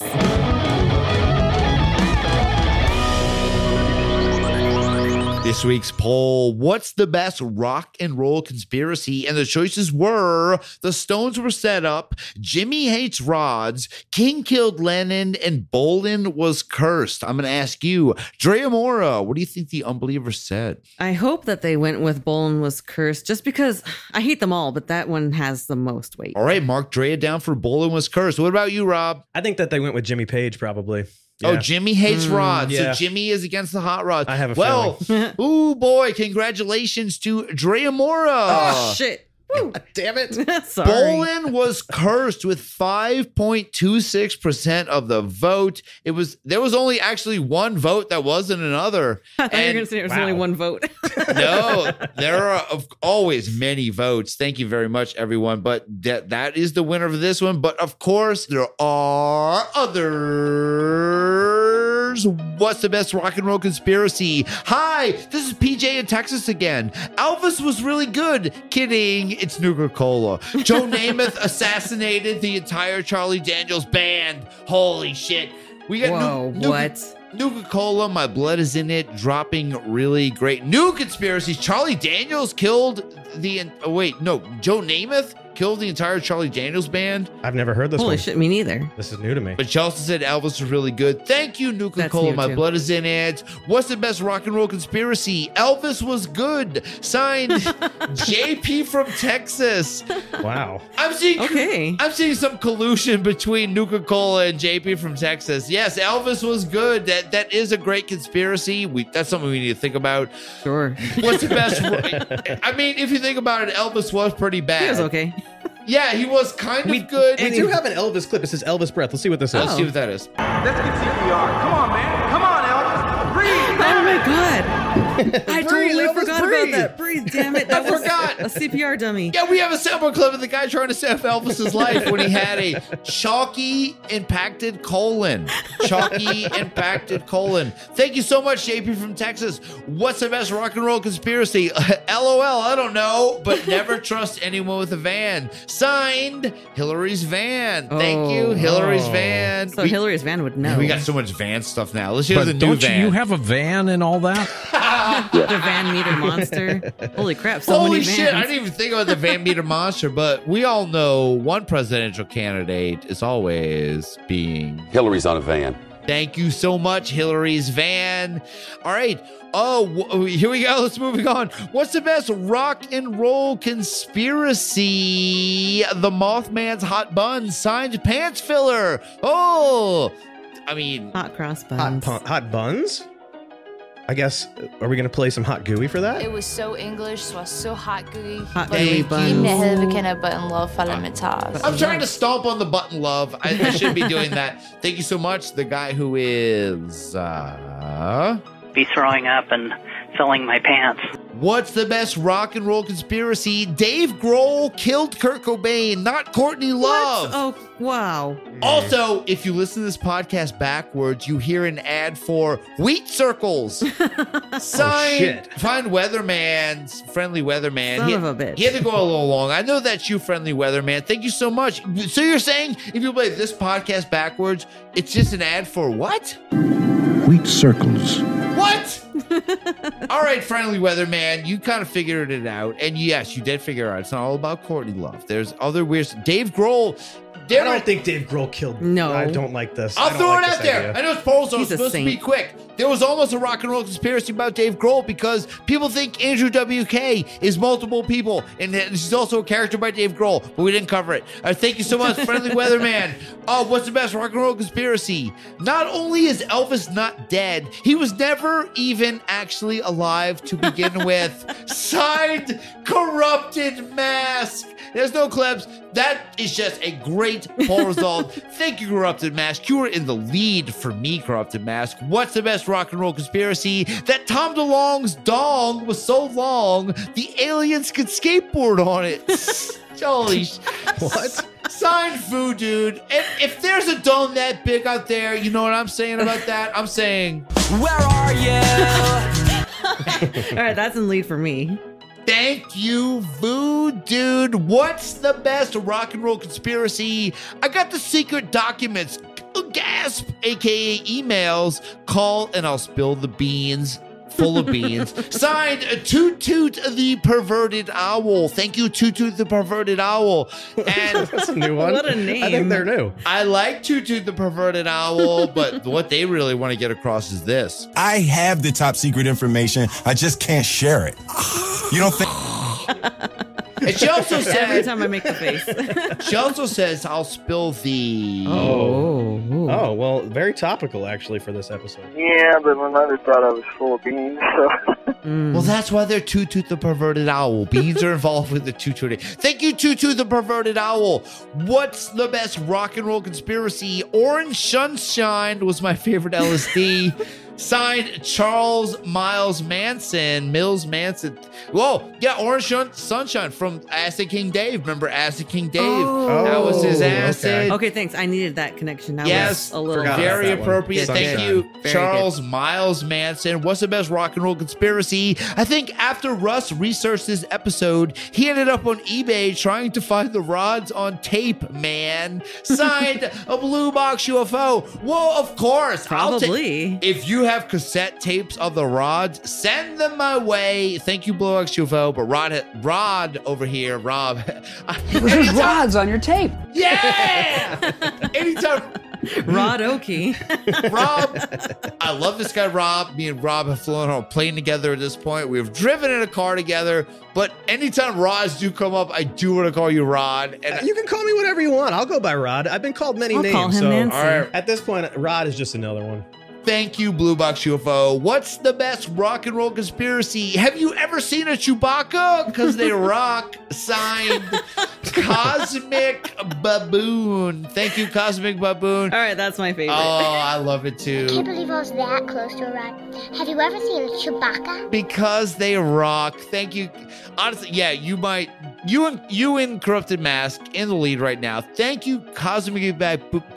Thank you, Cosmic Baboon. I'm pulling together, Rob. Rob's not even looking at me. He won't make eye contact. We're doing this poll results. This has been a long weekend, guys. And the poll results is when you get to hear the most fun. Drea, right? Let's do a real high five. I hear that. That's a live high five. What's the best rock and roll conspiracy? Whoa, whoa, whoa. Mitch, why you want to take me on like that? We all know Hillary should be on your van. Signed, the Wombat Preservationist. Very, very good. He got the Mitch reference in there, but he also has James Adomian saying, Whoa. Hold on. He's just going to take me on like that. And if we're talking vans, there's one person we know loves vans, and it's because Hillary's on a van. Thank you, Wombat Preservationist. What's the best rock and roll conspiracy? Rock and roll was named for John Rockingham and Nestor Rollman, the co-founders of medieval-sounding folk music. What? Signed, Harley Warren. Right. That was Harley Warren. That's the top. That's was my best one, yes. Harley Warren, after coming off of a year of his bowl results and completely filling all of those bowls. Completely fucking up poll results for an entire 2 years almost with his bullshit. He finally comes in with Rockingham and Rollman. All right, thank you, Harley Warren. What's the best rock and roll conspiracy? My old dad was really into Nickelback. Signed, scared of my dad guy. He should be scared of his dad more. Aww. Unfortunately, I'm sorry. The fear of your father increases with every episode. We are here for it. Scared of my dad guy. We are Thank you all so getting scared much. for you. I don't want to know what cave he's in next week. Whatever show we cover, he's probably in that cave next week. Trust me. What's the best rock and roll conspiracy? Starting next poll results, I will be now called Destined Star. Okay. Signed, Late Unbeliever. Late Unbeliever. Okay. Late Unbeliever who has caught up with your voicemails. We will hit next week, Late Unbeliever. We just ran a little late this week. But now, this is the last time. Rob, look at me. This is the last time you will hear the words Late Unbeliever. From now on, we will call him what, Drea? I forgot already. Destined Star. Destined Star. All right. Now it's a Destined Star, Drea. You're on board. Thank you so much, Destined Star. What's the best rock and roll conspiracy? What were they doing with the Mars bars? I have the secret information. I just can't tell you. No! Time Mothman Mother. Oh, no. Son of a bitch. We want it. That's the biggest conspiracy of all. And you, what? I have the top secret information. I just can't share it. You don't think? God damn it, Mothman Mother. You were in the lead for me. I will fight for you to the end. And we have one final one for this evening. What's the best rock and roll conspiracy? I have drugs in my luggage. Signed, Acid King Dave. I had a feeling he had some drugs in there. He should. I know a guy who reminds me of Acid King Dave. I have no idea what you're talking about. That I am in the room with right now. Acid King Dave. It's me? Oh, no. You drove here. So I know kidding. a man with luggage. I forgot the acid at home, those guys. I'm sorry, guys. Next time, So dude. many- Next time. So honestly, since I forgot it, I was not tripping. Yeah, unfortunately. Rob was not tripping. Baron Davis was not tripping. He saw aliens. I sound like a mess. This is the end of the show. But this has been, if any of us sound a little weird, yes, this has been a 4-day adventure for us here at the Mothman Festival. Meeting together, meeting unbelievers, having a really, really great time. I'm very excited. I can't wait to do this next year. And it's weird. We are sitting at a table with all this equipment out doing this. This is not normal for us. So I will mention it. Drea and I will high five again. Hear that? We're right here. Rob and I. Yeah, too slow. Oh, I'm just fucking with it. Here we go. I was going to be offended. I love these guys. I was about to punch you in the face instead. I've gone out of my way to not get punched in the face this entire time from all the locals. I've saved Rob's ass from offending locals a couple of times, and it's just what we do. But I'm going way off course because that's what this episode was. we're trying to finish poll results, and we have so many great ones for this evening. And the question was, what's the best rock and roll conspiracy? We had, hi, this is JP in Texas again. Elvis was good. Kidding. It's Coca-Cola. Joe Namath assassinated the entire Charlie Daniels band. We had JP from Texas with Elvis was good. A lot of, they are very into the conspiracy that Elvis was good. And we didn't mention that, but it's pretty good conspiracy. We had Hillary's van with LOL. I don't know, but never trust anyone with the van. We had Pants Filler with the Mothman's Hot Buns. We had Weatherman with Dave Grohl killed Kurt Cobain, not Courtney Love. Also, if you listen to this podcast backwards, you can hear an ad for Wheat Circles. We had Corrupted Mask with not only is Elvis not dead, he was never even actually alive to begin with. Wow. Yeah. One of the best ones ever. That's tough. We had Voodooed with that Tom DeLonge's dong was so long the aliens could skateboard on it. We had Toot Toot the Perverted Owl with I Got the Secret Documents, aka emails, and I'll Spill the Beans, full of beans. We had Charles Miles Manson with Orange Sunshine was my favorite LSD. You know what? It probably was. That orange LSD that Acid King Dave was selling, that you know that shit had a body count, right? Sure. I'm sure. If you're the Acid King, you're Acid King. Well, I don't think you become the king by just killing people with your acid. I think it would have to be really good acid for you to become the king of it, right? You know, you kill people to get them to say that yours is the best. If your acid... I don't know if they talk after they're dead. I don't know how if your this works. acid is so good, you are sent to England to give your drugs to the Rolling... We're derailing again here, guys. Of course, this is called pole derailing. It's fault, fine. You have to put up with this. So I'm in the same room. Drea is agreeing with me. She's nodding. Everything's fine. And Rob is shaking his head. He agrees, but thank you so much.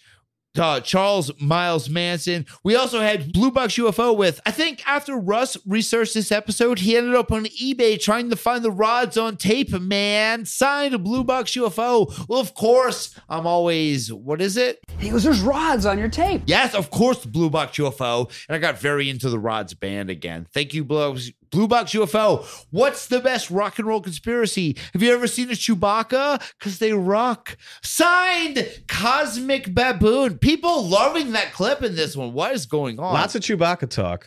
We had Scared of My Dad guy with, my old dad was really into Nickelback. Yeah, that was great. We had Late Unbeliever with, starting next poll results, I will now be called Destined Star. All right, Destined Star. We have you, Destined Star. And we had Mothman Mother with, what they're doing with the Mars bars. I have the secret information I just can't tell you. And finally, we had Acid King Dave with, I have drugs in my luggage. All right, so many great ones. Thank you so much. You've entertained us and distracted us so much on this. This is one of my favorite poll results ever. But I'm going to ask you, Drea Mora, who do you think won this week's poll?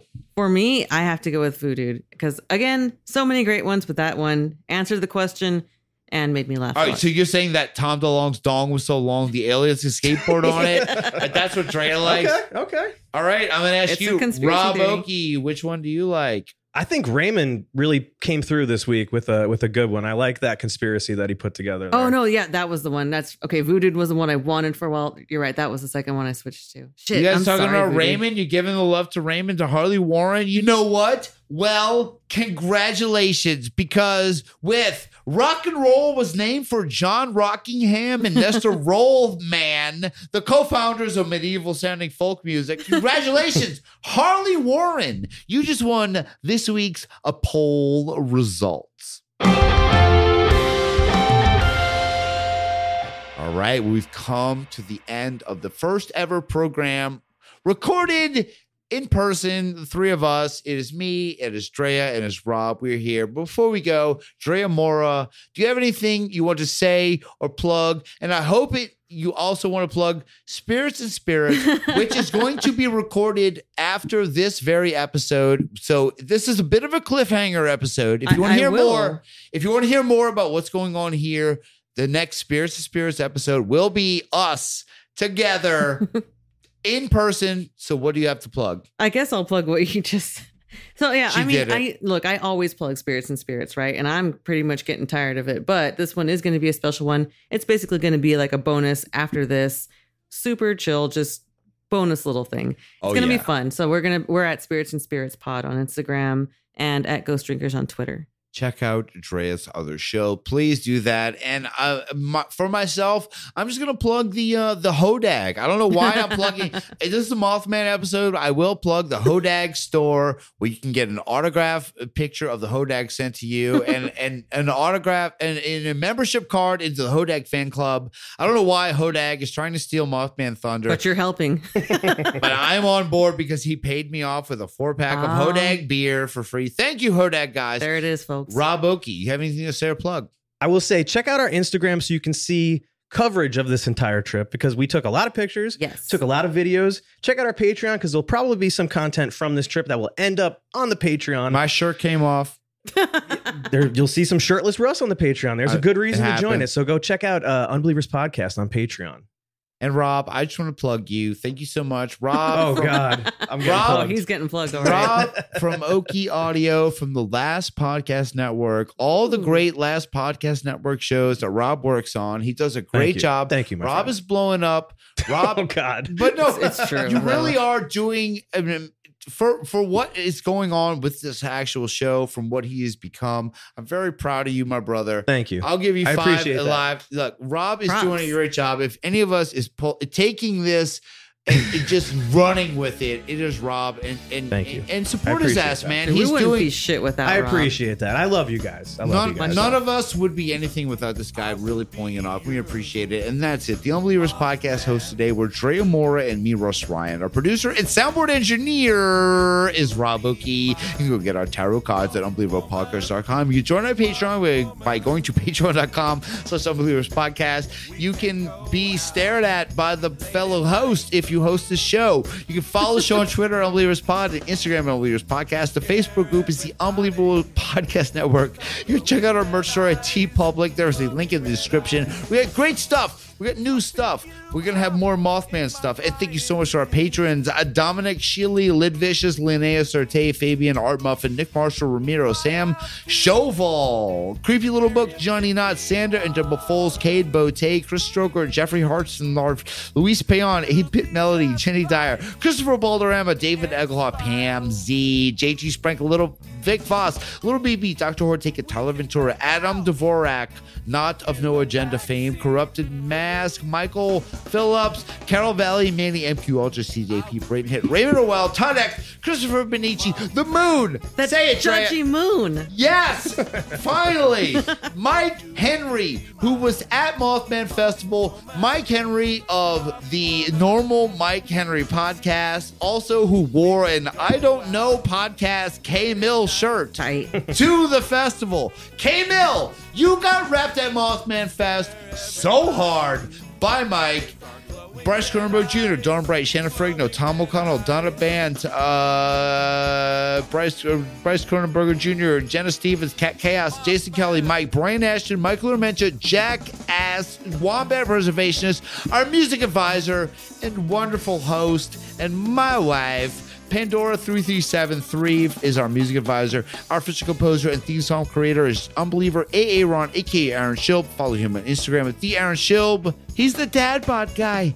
Our official graphic designer and card maker who designed our logo is Raymond Orwell. Check out his work at P Raven Creative on Twitter and Project Raven Creative on Instagram. Our official Unbeliever listen between the stations for a message from Art Bella Scott E. Our official Hazmat Lou is Hazmat Lou. Our official Unbeliever without a title is Nicholas Aristavi. Our official Unbeliever Raising Puckwudgies is Joe Filler. Our official Big Island Paranormal Friendly Weatherman is Green Finhawk. Our official resident Sagittarius is Glazantar. Our official Madman is Unbeliever Adam. Our official Mothman enthusiast is Michael Shields. And I'm going to give a shout out to Brad Sugars, his friend. Drea, you met Brad, right? Yeah. Rob, you met Brad, right? Yes. Brad Sugars, yo, Mike, you're cool. Brad's even cooler. You guys were having so much fun out there. I love you guys. I want to hang out again. Our official Unbeliever peacefully eating a hamburger is Michelle Durham, who we met with her friends who had so much fun to mine. Our official Move Fun Inside Man is Kristen Moraes. Our official Unbelievers Time Traveler is Taylor Nelson. Our official Ghost Hunter is Amira Child. And Ghost Hunting in New England and Hubie. Halloween. And our official senior European correspondent is Kay Mill of the I Don't Know Podcast. Our official guardian of the benches at Kraken Stacker. And this week's Unbeliever Focus is Mike and Isaiah. These are two guys who we met at the TNT mines here, and they were really cool, right? You remember them, Rob? Very nice guys. Very nice guys. This was a father and son team checking out the mines, and they didn't have much luck actually finding the Mothman while they were out there. But Isaiah, Mike's son, he did tell me that there was something lurking above them, and he theorized that it was a grave on our roof observing us. Good night. And I break the curse.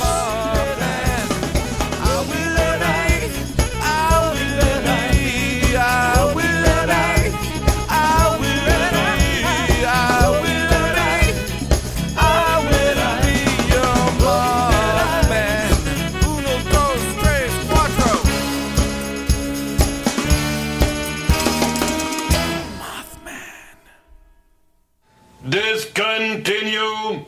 Discontinue!